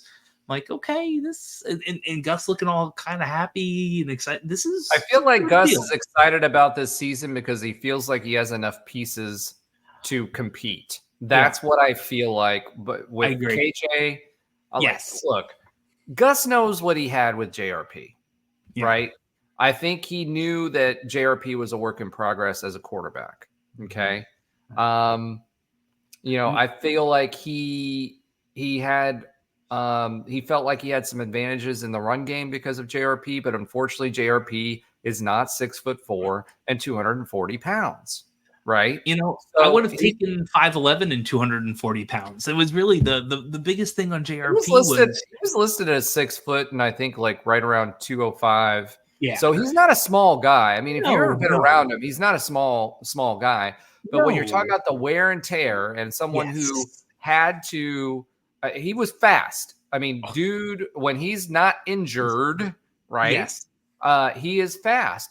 But that style of play and you know, playing to his strengths means that he's going to get beat up like a running back, and he's not. When you're having to be so dynamic, you couldn't be that. Now, KJ Jefferson, he's big enough where he can throw defenders off of him at the college level, right? You're not going to do that to NFL guys, but at the college level, you can shrug people off and Ben Roethlisberger them, right? And then be able to throw the ball. And I think he's also excited about the defense. I think he's excited that he's got a solid defensive coordinator in the house that he trusts. And I feel like that'll allow those position coaches to really focus on you know what they were supposed to be doing before, not trying to learn how to be defensive coordinator. Addison Williams is gonna grow from this, and I feel like he's happy he's got a few linebackers that have the size that you need to play Power 5 football. Now, whether they pan out or not, I don't know. But these guys are not just, you know, transfers from the FCS. These are some other P5 transfers with starting experience, not Scissorants, who's been around everywhere and was injured and never played, right? These are guys that have played significant snaps for Power 5 teams who you know, have proven themselves and have the size that we need at a Power 5 level. So I think he's excited about that. I think that's what you're seeing, is that he feels like he has a chance with the roster that he has. And he's also in his element because he doesn't have to pretend that he's going to not coach the offense, right? He's come back out and said, hey, I'm going to coach the offense. By the way, I hope we're not in mid-season form as a fan base saying Gus, Gus, the offensive play caller, what is he doing? He doesn't know what he's doing, like dumb move, all that other fun stuff. Gus is a good offensive play caller. Okay. That's what his strength is. He's a pretty smart guy. He's made some silly, sometimes coaching decisions that I've seen, him do that we've all questioned. But at the end of the day, I feel like he feels like he has a staff around him that he trusts. And I feel like he feels like he has the players to make a mistake and it not end a game, because the defense can stop the other team. The offense doesn't have to score on every possession, or doesn't have to score an obscene amount of points to stay ahead. Yeah. Baylor last year was the prime example of that. So at the end of the day, I feel like he's in a better position, and that's exciting to see. And he's like the rest of us. We're all excited. Football, this is the first step towards football season. And if that's what you devote your life to, you have to be excited about it, to spend that amount of time, as coaches do all year long, not just during the season, right? The hours and hours and hours, and getting home at 2-3 o'clock in the morning and being back at the facility at 5 o'clock in the morning. You have to love what you do, and to do it for 20 years. Of course. And so a few things. I think KJ Jefferson has got to be super excited about just the amount of weapons that he has around him. As many of us have been saying for the last few weeks leading up to the spring camp, and Alan in particular has been talking about this a lot. Who's our third wide receiver? Definitely, that's a question mark. I think, like, who's the guy that's going to really kind of step up into that position of being kind of our third. I don't want to call him a wide receiver 3, but it's more like third option at wide receiver, because we know that Xavier Townsend is going to play a lot in the slot. But so that's definitely a question. Bradell Richardson. Wow, I can't speak now. Let's try that one more time. Braydell Richardson. You got it. Braydell Richardson. Braydell in a Richardson. video Okay. from Coach Malzahn. There's been a lot of even beyond the video or anything else, there's been some talk in camp and preseason where he really is living up to the hype. Awesome. That you remember Coach Malzahn earlier this year came out and said, this guy's the real deal. Like in his words, he's a real guy. You know, he's a dude. He's a real football player. He's a real football player. A real right? football player. Yeah. The coach speech stuff. But there's other players. Other players know. It's just like Trey said. You know, when a couple weeks ago when he said, "Hey, these were the guys that we saw that we knew were going to be good." Right?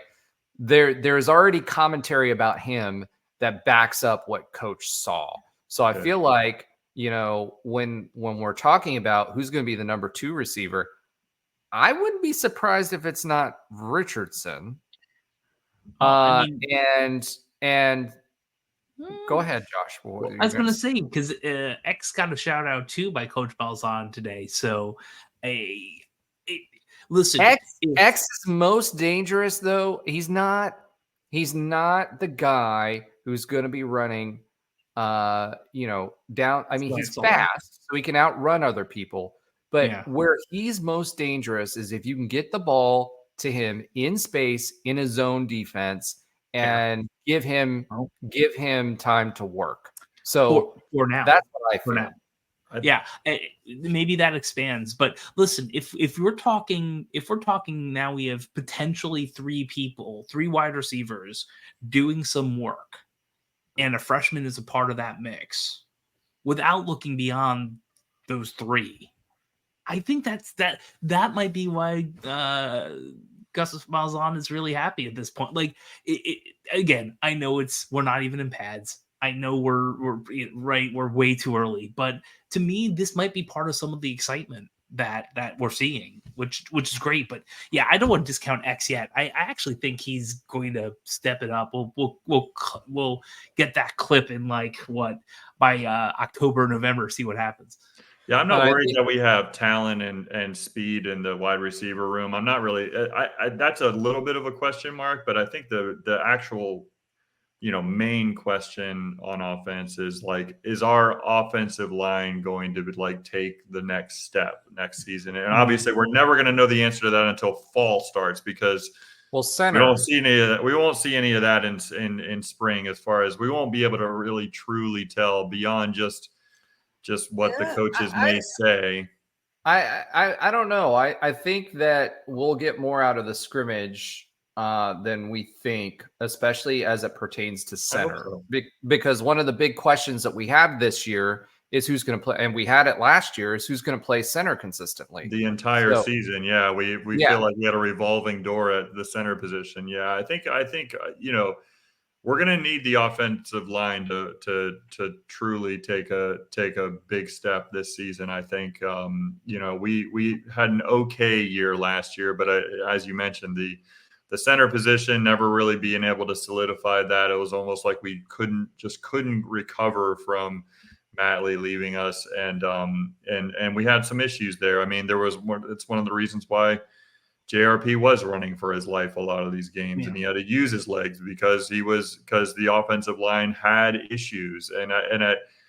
And I feel like because we have such high-powered weapons around, on the outside and just in general in the skill positions, that it gets overlooked, some of the deficiencies we have in the offensive line. So for me, that's one of the bigger questions. And I feel like the difference this year is for KJ and with KJ. KJ Jefferson at Arkansas didn't have the ability or the offense that had as much motion that we have. He had a more traditional SEC style, pro style offense where he was at before, which means if there was a design run or if it was a run, most of his runs were off of broken plays. I feel like using him more thoughtfully or more purposefully as a running quarterback with the option game, I think is going to allow him to shine more. So for KJ Jefferson, I think this offense is going to feature him more and allow him to really shine. I also feel like if that is the case, Ben, and our offensive line doesn't gel, I think we have a better option with KJ because he can shed those tackles and get yards after contact. So knocking on wood, as long as there's not an injury, right? I feel like he's better equipped to deal with that than what JRP was.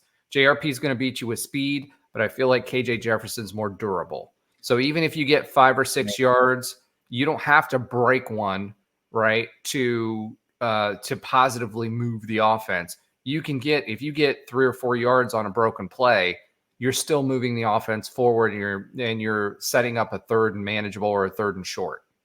So maybe I hadn't got a chance to see any of the press conferences today after the first spring practices, and I imagine you guys did. I think this is, again, another question, but like, if I were to ask Gus Malzahn a question, I would ask him, like, how wide open is the number 2 quarterback, like, battle? Like, because it just, to be honest with you, it kind of feels like it should be wide open. Like, it should be really. I will say this right now, coming into this season, Trujillo, and I know I'm not saying that right, but he's the number 2. That's just a prediction, or really? No, he's going to be the number 2. He's shown enough, and he's shown that he's good enough to be the number 2. Our reclassifier, right, from last year, EJ Colson, Colson's coming in, but he's a true freshman, and he's got to work on his body a little bit. He's light, I feel like Trujillo is good enough of a backup quarterback that, I mean, he's not. Neither one of them is going to be what we have in KJ Jefferson, right? But I think Colson is so. I don't even know if he's 18 or he might have just turned 18. It's going to take him a hot minute, whereas Trujillo's already had a year in the offense. Are you confusing Riley? Because Riley Trujillo is going to be a freshman, true freshman this season. I think you might be talking about Dylan Risk.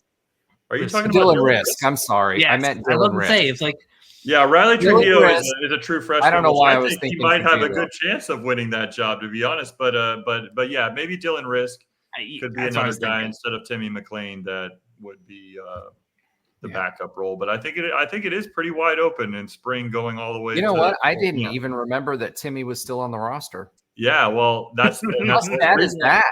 That's the reason why I brought it up, is because, Timmy McClain, obviously got significant minutes last year. He had to come in big games and big moments, but I don't know whether or not they've necessarily found any type of answer as a backup quarterback, or even somebody who would need to come in as a starter with Timmy McClain. So I think that competition is wide open, and I think that potentially, maybe even all the way down to EJ Colson, which I agree. I think he's just young and he needs to learn. He needs a full year to learn. But I think it's pretty wide open between Trujillo as a true freshman, Dylan Risk as a second year guy, and Timmy McClain, who's kind of the incumbent backup. Yeah, I totally forgot about McClain. I don't know. And here's the thing with McClain, though, is he's going to have to show progress. To me, in this season, this off season, because he had the opportunity, right, and there were a lot of things that went sideways with that opportunity. And the biggest knock on him has been the entire time was his the mental game. Right. So if he's shown progress there, and that way the coaches can trust him to run the offense the way that they're designing it to run, that's where I think he can make a difference, because athletically he's gifted. All right, Josh, I'm sorry. Okay, I was gonna say, other than the risk and all that stuff, So from some of the videos that I've seen already that have been on Twitter, I'm not going to call next. I'm sorry. Elon, if you really want, you can donate to get rid of this duck, and I'll say X for you. On Twitter, we saw a couple of videos, and I believe number 9 was the second one that came up after KJ. So it might be seniority at this point, not skill level. But I think at least in the order of progression, that much I can probably figure out in a few days. I think Timmy is the next up after KJ. I mean, it's a very, very, very clear number 1. And Ben, to your point, number 2 could be all over the place. But do you like in a crunch time situation, and KJ can't play for some reason, right? Well, it's just whatever. In a crunch time situation, what happens? Do you give it to someone who's been in there, or do you go with someone who hasn't had a start? And it's going to be a very interesting question. We'll see what happens. All right.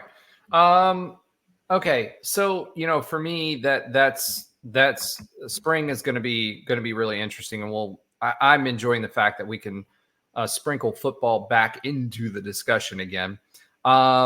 The one other thing, because we've kind of been following along and it really does impact UCF quite a bit, and we were texting about this quite a bit, is the news this week that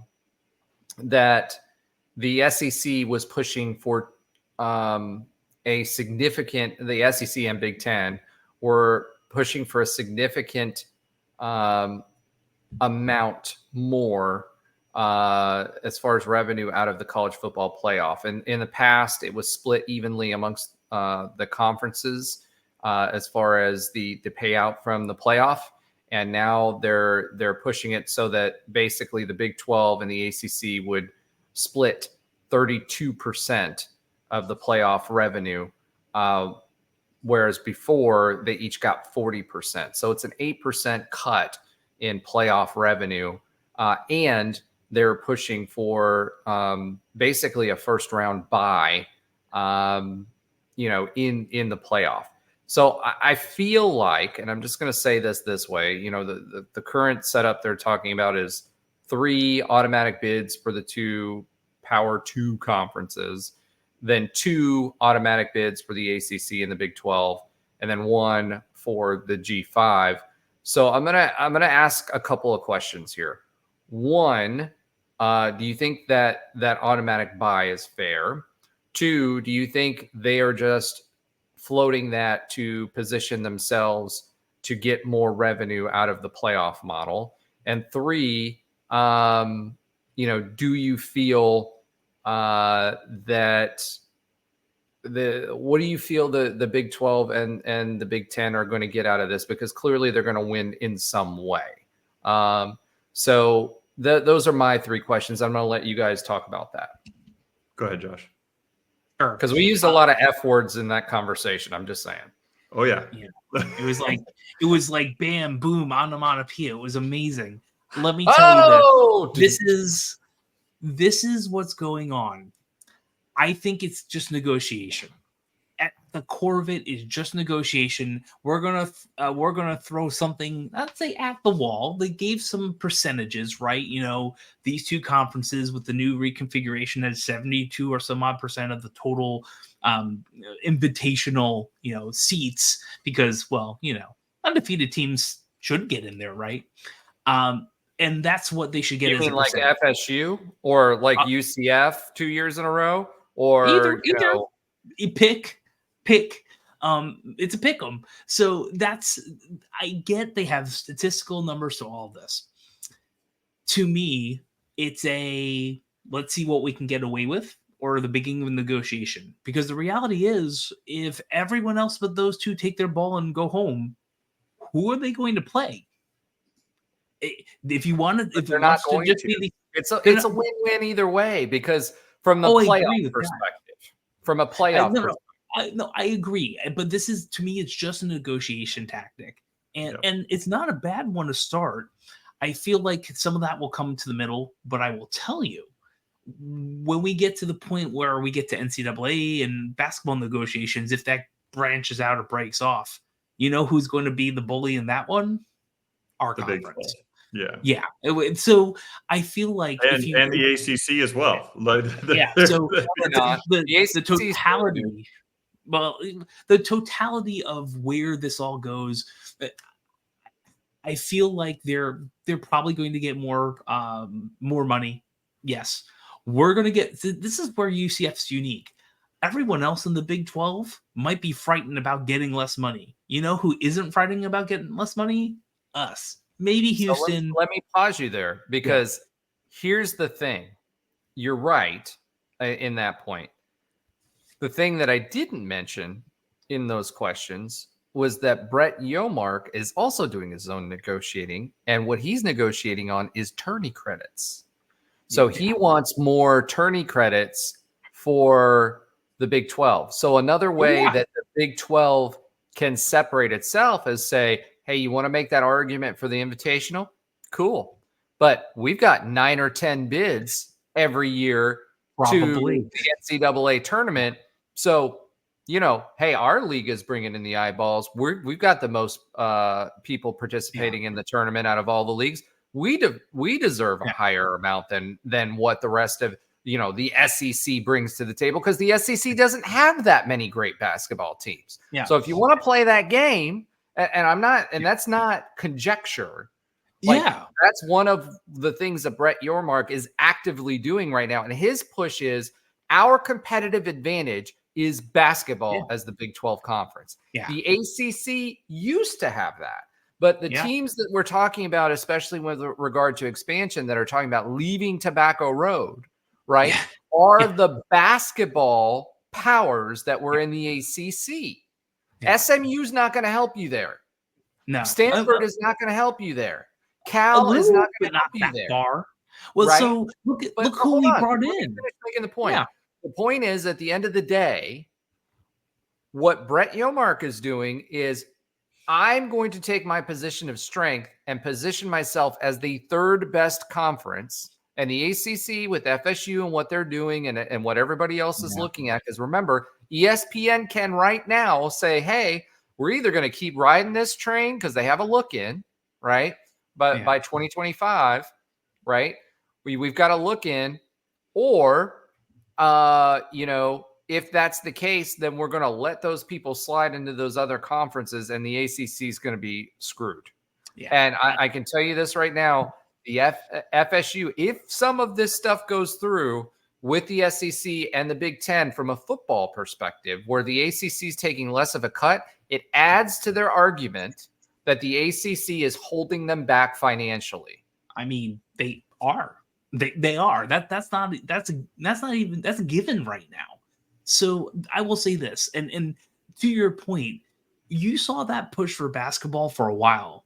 Houston, right? Probably one of the main reasons, other than for Teta, that they're in the conference. BYU has never been forget Baylor. I'm talking new people. Cincinnati, they're typically good, right? BYU typically good. We're surprising people. You talked about SEC. We still have more quad one wins than Alabama and Auburn, and they're in the top 25.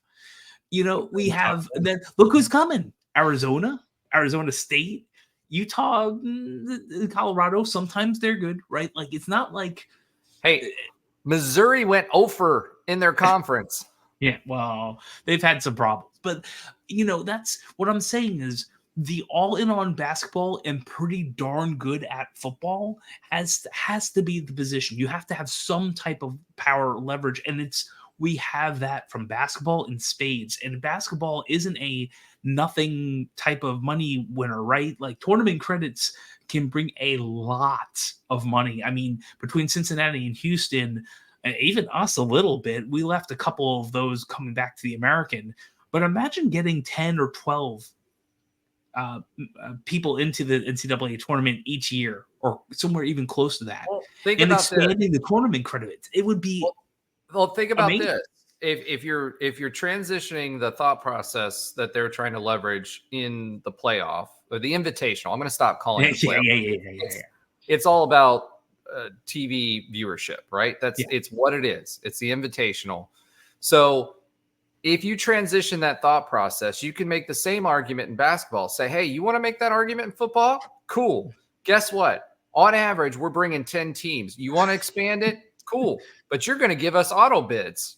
Yeah. Right? Because we More play than way one. tougher schedules than you do. And I know, Ben, you're kind of side-eyeing that, but that is literally the position that that Brett Yormark is using right now. Oh, no, I'm not side-eyeing it.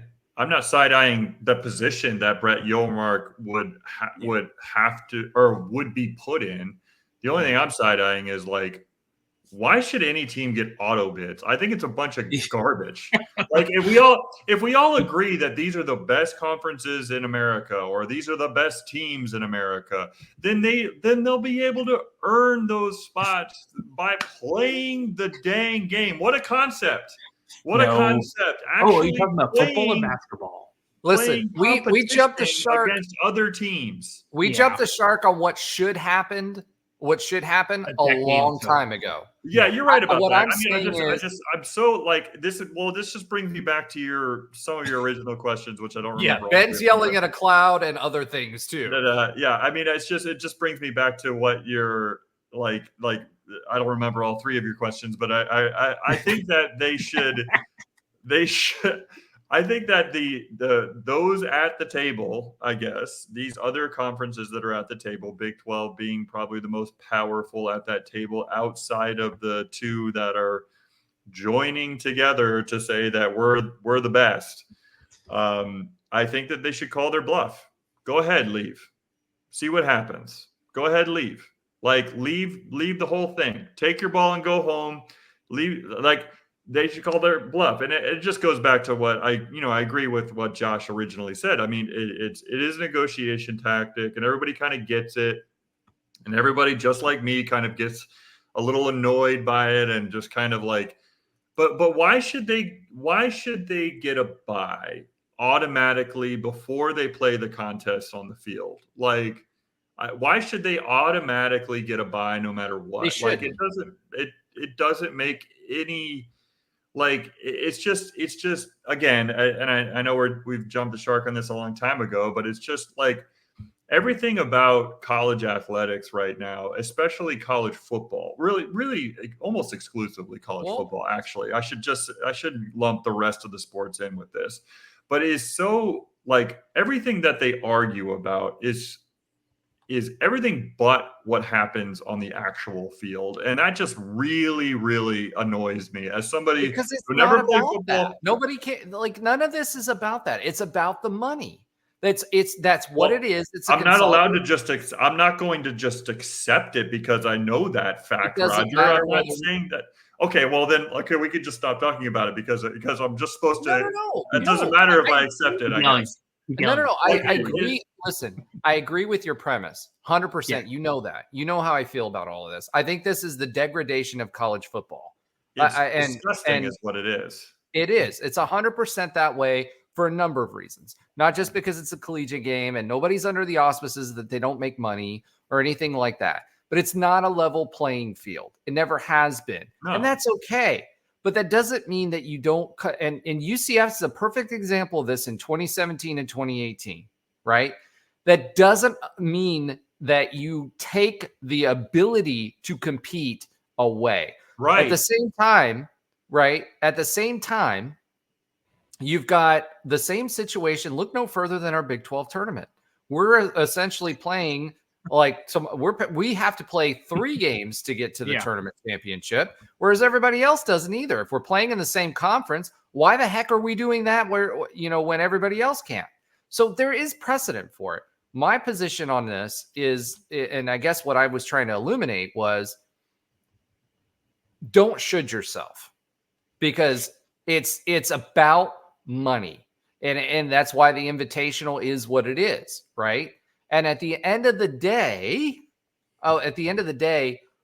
what we are doing, and what if you can't see it as either a college football only fan, Brett Yormark at the very beginning of his tenure said, and he was brought in because he's a basketball guy and he's got the basketball things. What is our strength as a conference? And losing Texas and losing Oklahoma, blue bloods, right?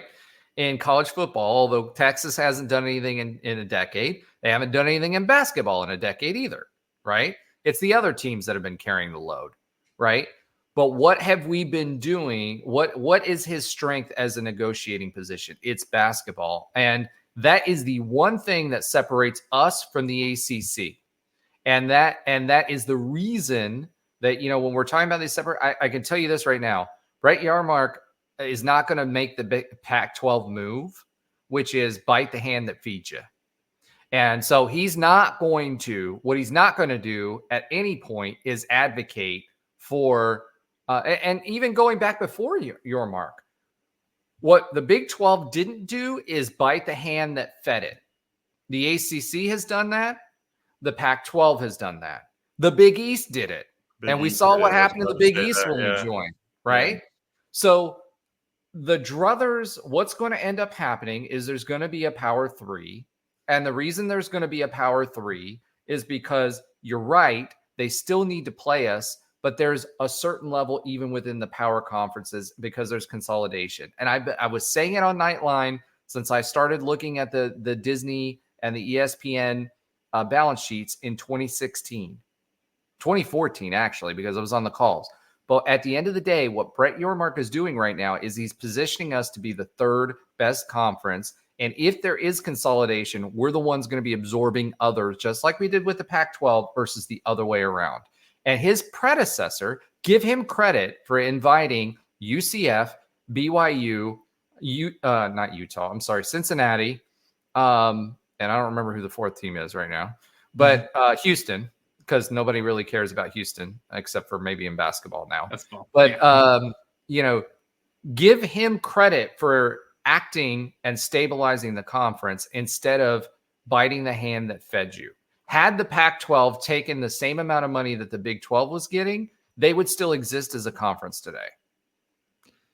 Yeah, so I obviously agree with that. And it's certainly all about money. I agree with you. It's not right. It's all about money, and it's not about the fans. It's not about the players, but it's certainly not about the people who are paying money for tickets or anything like that, because it's not about the fans at all.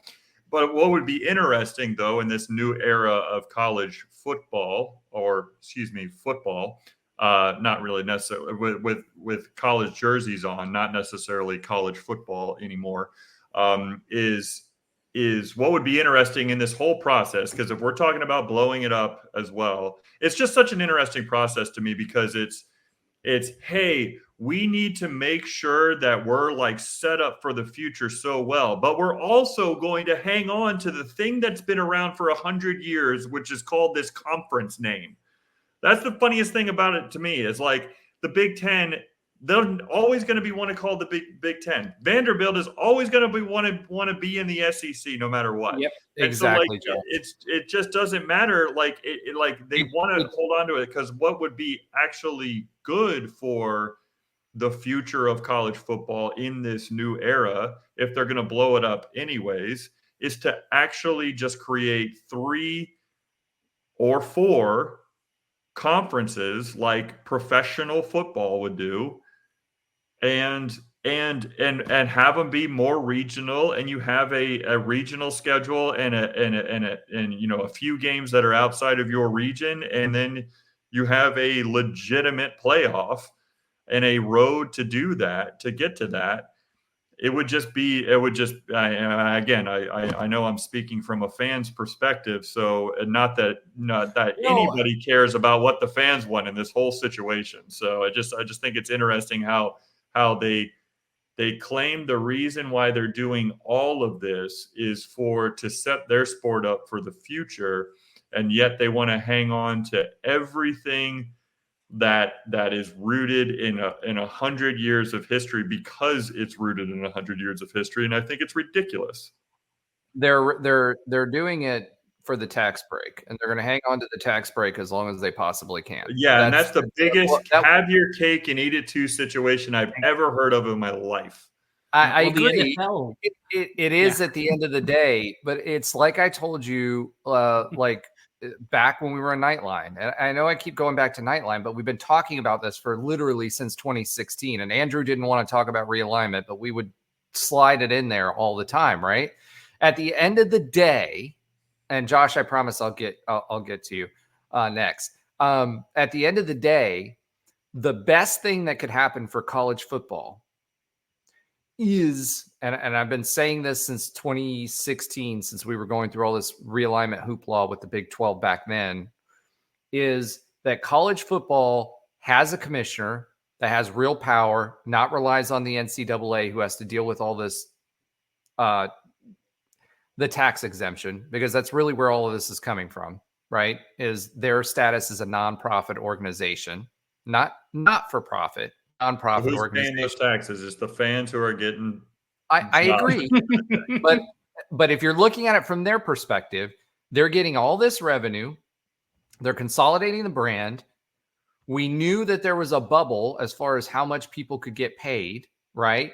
And so ESPN and Fox is moving the most valuable pieces from a TV watching perspective, but even that is skewed because they're the ones who control who gets put on the right channels, right? On the most viewed channels. If you put UCF on ABC, when we were at the Black Friday game with the Cows, they got great ratings, right? Because you have the access to the TV sets. But at the end of the day, they're consolidating brands because ESPN does not make money. And I've said this before, until the playoff. Literally, they are in the red until the commercial revenue from the playoff comes into account. So for them, they have an incentive, ESPN, and who just, by the way, paid for the full rights for the playoff, for the next iteration of the playoff, right? They have an incentive to have their teams that they own the rights for, that they sell the commercial space for, that have the highest ratings on it. It's a self-fulfilling prophecy.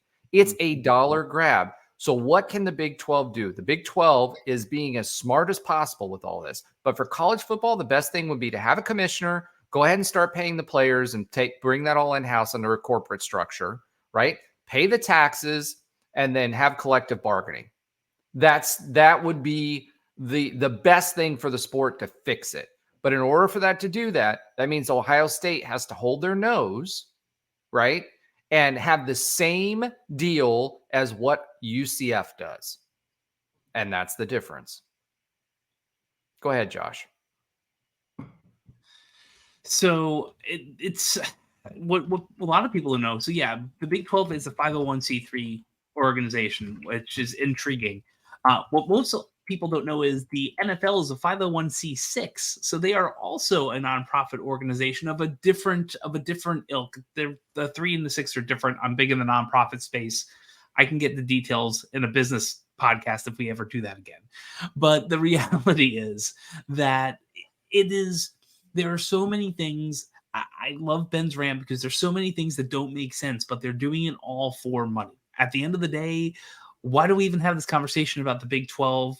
Which Big 12? Big 10 and SEC trying to grandstand and do all this? It's money. It's why are we going out to Utah for a conference? Well, not next year. They're both coming. Why is Utah coming to Florida multiple times? BYU and Utah coming to Orlando for a football game.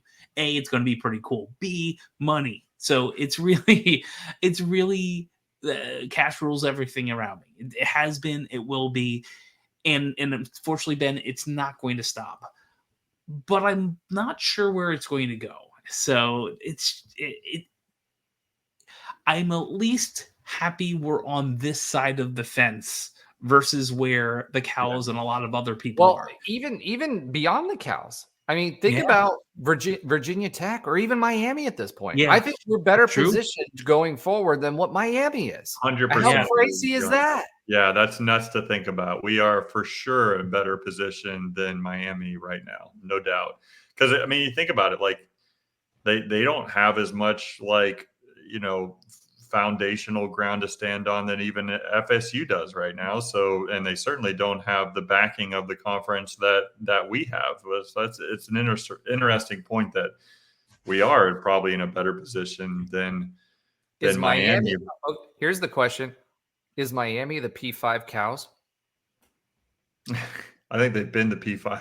Well, I don't know if they've been the P5 Cows. What's the equivalent of that one team that just talks about their recruiting class every year and never does anything on the field? I guess that might be the Cows didn't get that first part either, so they don't really get the recruiting class to brag on either. Well, so. they did actually back in the 2000s, remember? Because they were taking on all of those guys. Remember JPP and a bunch of those other guys that were highly rated, but they were taking players under the academic standards and were doing a lot of things back then to bring those folks in. So, I don't know. I mean, the Cows had all the benefits in the world. So did Miami when they joined the ACC. Both squandered them. And they both squandered them. Mm-hmm. I mean, they haven't won a Big East or an ACC title. I'm trying to go back to see if they've even won a ACC championship. I think they have. Okay, it won its first ACC championship in 2022-2023. So you can't say they're the P5 Cows because they actually won a championship in something in men's basketball and football. Yeah, but think about where they went. What Miami was as a brand before.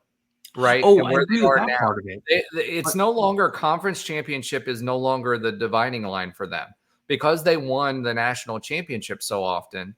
They're not even in the running for a national championship or playing for a national championship. Haven't been. They didn't even make a conference championship until 2023. And I can't remember what year it was, 2000 or 2002 or 2003 that they moved to the ACC and have not been relevant at all. I know, and like a couple years removed from one of the greatest college football teams of all time. It's just wild. I mean, they kind of just squandered their opportunity to be a powerhouse, I should say. Yeah. No, so you're 100% right.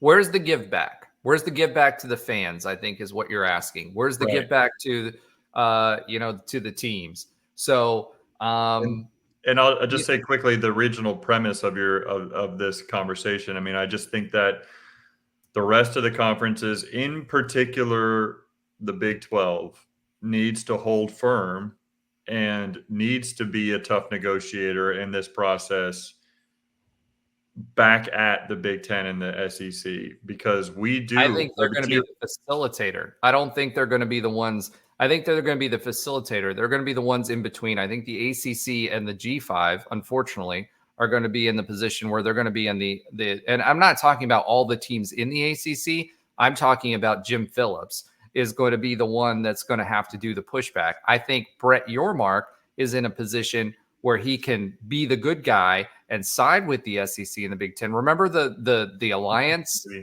Remember the alliance, right? And how it was the Big Ten and the Pac-12.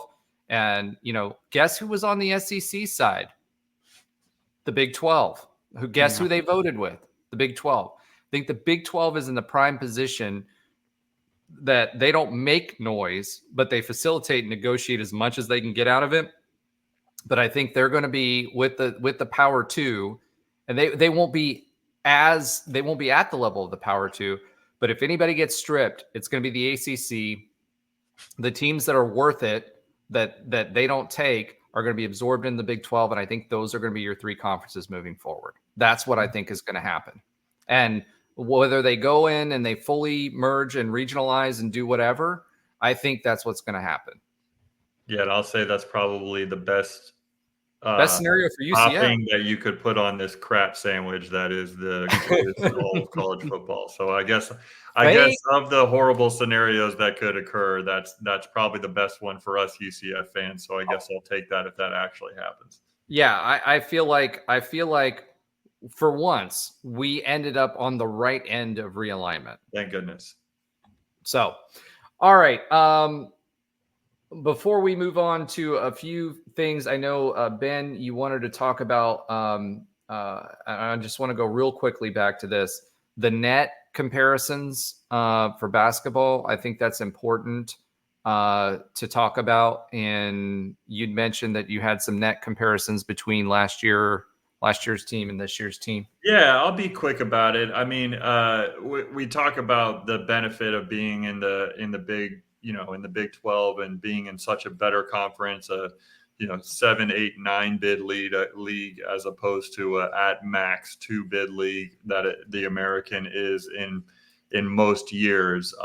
But as far as performance in relation to the net, this year versus last year. Now, last year we went 19-10. We had a good, or 19-15, excuse me. We had a good overall record and won our first round game in the NIT. But we finished the season at 71 in the net rankings.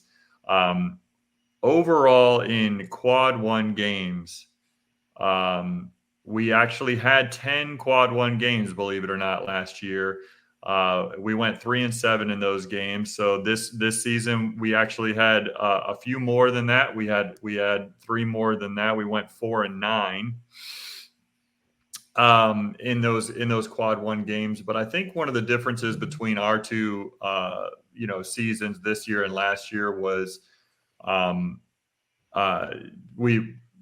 we went 7-1 in quad 4 games this year versus 9-0 in quad 4 games last year. But our quad 3 games, we went 4-4 last year and went 3-2 this season. So we had just much less quad 3 and quad 4 games overall. Most of our opportunities, as we always like to use that word, we're up in those quad 1, quad 2 games. And so just having more opportunities in the first 2 quadrants, I don't want to get too nitty gritty into the net, but it certainly has helped our overall standings this season. And you see that in the relation to other teams that are in different conferences, namely the Cows that we just talked about, how they're having this, arguably one of their best basketball seasons, if not their best basketball season they've ever had. And I believe, if I'm not mistaken, I looked at it earlier. I'm not exactly sure, but I believe right now they sit about 10 rankings spots behind us in the net. They had one of their best seasons ever, and they're sitting at 78 in the net, and we're sitting at 61.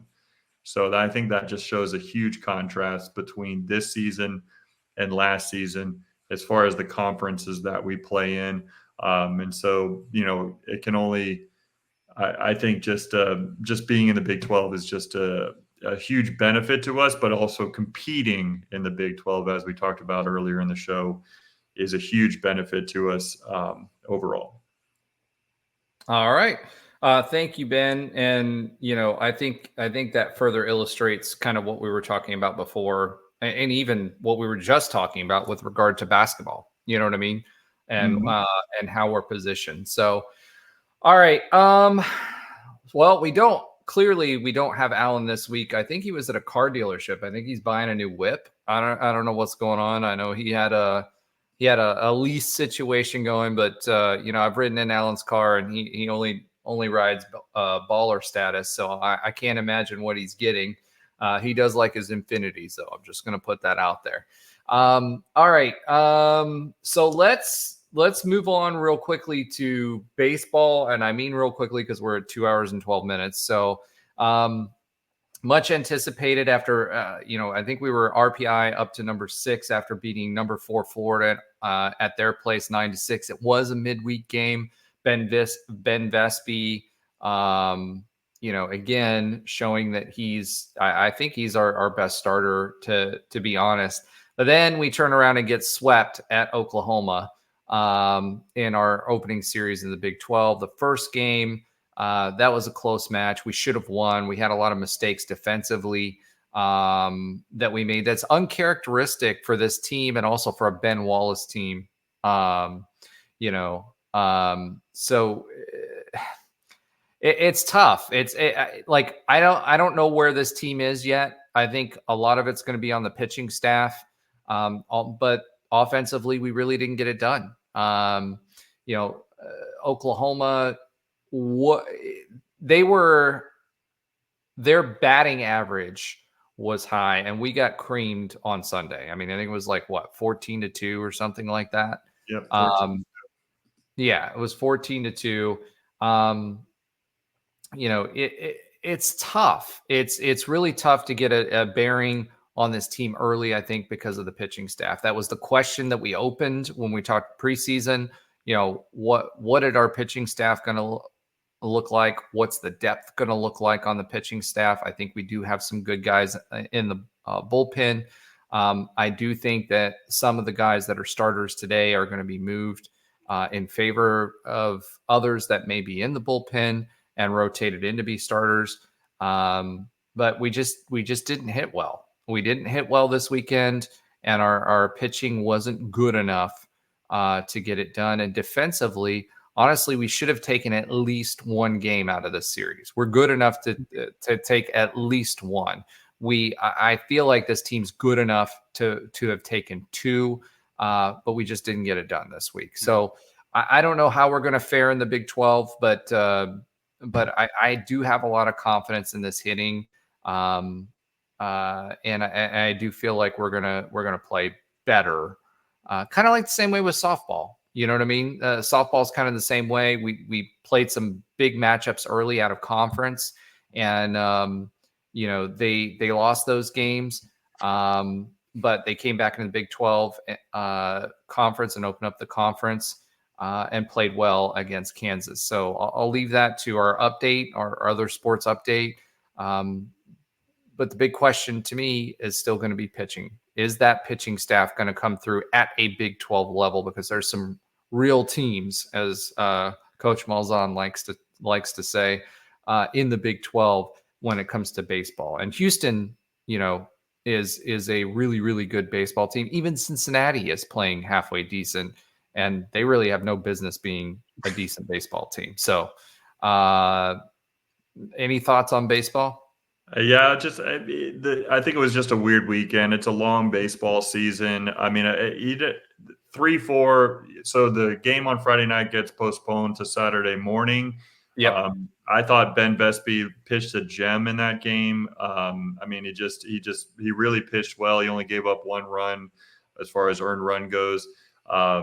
Unfortunately for him and for our team, there was not only some errors behind him, but there was a couple of he did his job in the sense that he forced a soft hit back to him, but that throw sometimes from the best pitchers, that throw from the pitcher's mound area to first base doesn't prove to be the easiest throw for a lot of pitchers. It's just crazy how that happens a lot at all levels of baseball.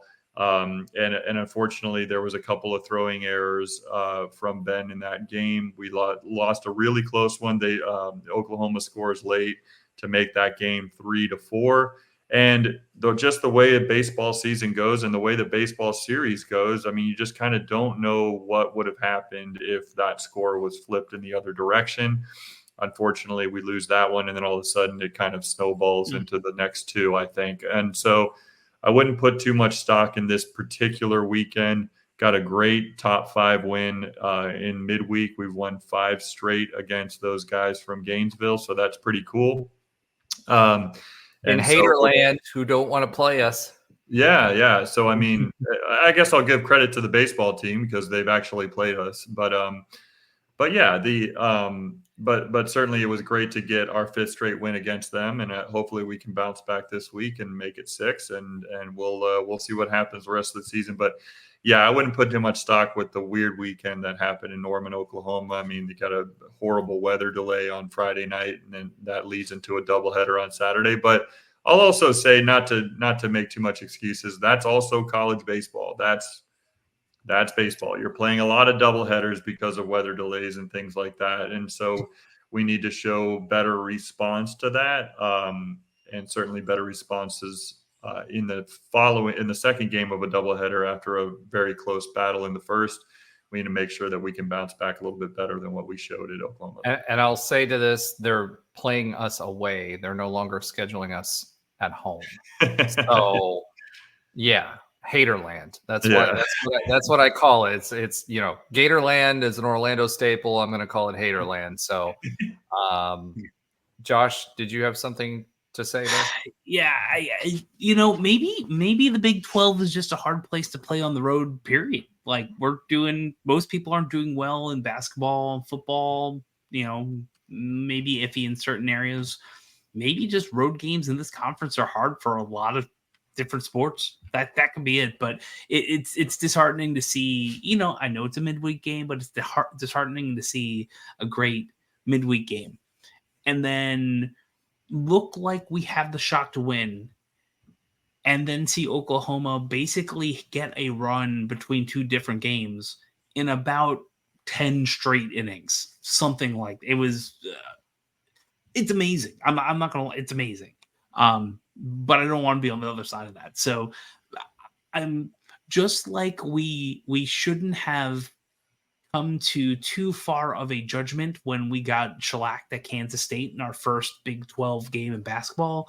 Mm-hmm. I'm putting the brakes on this right now to see what happens in the coming weeks. All right. So here's to hoping we beat the brakes off of Stetson and OSU as they are up next. All right, Josh, your sometimes funny fact of the week. Take it away, my friend. This is amazing because I actually didn't write this one down. I usually prep and all that, but I do have it. Oklahoma State University is our next basketball opponent, and they've been playing in the Big 12 for several years. When's the last year? Several years. When's the last year that they have not won the first round game of the Big 12 tournament in tournaments they've played in? I need that caveat. I don't know. 5 years ago. I have no idea. That they have played in. You're throwing that caveat on there because that's throwing me off. I mean, so I'll say why they were banned from the postseason for a year, so you can't add that. Yeah, we talked about that a little bit on our OSU preview with our OSU podcast that we had on. So make sure you check that out. And Nobra will have the link in the comments, right? Nobra, give me a head shake. Yep. All right. So make sure you check that out. I'm going to say the time before they were left out because as that just lends itself to saying like they win, just like our softball team wins they've won like 12 season openers in a row. I'd say the same as for OSU. They've had a strong basketball team and a lot of the reasons why it's kind of we kind of talked about that in that preview as well. It's why OSU has taken a little bit of a step back when it comes to their basketball program. Yeah, it's probably starting with that postseason ban and not upholding their penalty issues. It was 2019, so Ben was just about right. 2019. I was right. Yeah. 5 years ago. This year, we don't know what's going to happen this year, but 2019 was the last time Oklahoma State didn't get out of the first round of the Big 12 basketball tournament, which I found fascinating, even with everything else going on. Like, even with all the other things, like they've at least gotten to the first round the last couple of years. So hopefully we can make it a 5-year streak that goes down. All right. Josh, quick update on UCF sports. And I mean quick, we're at 2:22. Quick. Okay, so I'm going to talk about UCF sports and what is a quick update on them. Now, I'm not going to do that to all of you. So the women's basketball team is done. They lost their final regular season game, their final game, the Cincinnati 67-62. They're in last place, and they're done. They're done. And hopefully next year. Only a cookie is done. Well, women's tennis lost to Baylor 4-2, but for their first conference win, they beat TCU 4-3. UCF men's tennis is doing really great. They're 13-1. They beat Wichita State 4-1. They beat Tulsa. We can at least beat Tulsa in something 4-3 and 4-0. And we are, as I said, 13-1. They play Southern Miss next. That's a throwback to an old conference meet. What? Historic start for men's tennis. Yes, I mean I think 7-0 was their best start ever, or tied. So we're doing pretty good. In UCF softball, we beat Stetson 4-2 and won the series against Kansas, our first Big 12 series 2-1. And I think that last game we were going for a sweep, and it was like a 1-0 tight game at the end. We're playing OSU next. All right, great. Thank you for that. Super excited about the men's tennis program. Remember, they play at UTSA. Make sure you check them out if you can. They deserve your support. And interesting, their first year after Roddick leaves, that they're 13-1. So congratulations to that team. They're really, really, really doing well, and super proud of them. So as I mentioned before, make sure you check out that preview that we had. Hopefully it gets out in Obra. I know you're going to have to burn the midnight oil before we play the game tomorrow. And make sure that you remember to like, subscribe, and thank you all for being part of this. Make sure you're sharing our content with others. We do it for you. We appreciate all the feedback that we've been getting. We've actually been getting some really, really solid feedback. And we apologize that it's 2 hours and 24 minutes, but it's just so much good content right now because of all the teams that are playing. And, you know, UCF, this is our first season in the Big 12. So go Knights and Charge on. Oh, come on, Ben. It was right there. It was right there. Charge on! You know, something exciting. And should we talk about the thing that we were hinting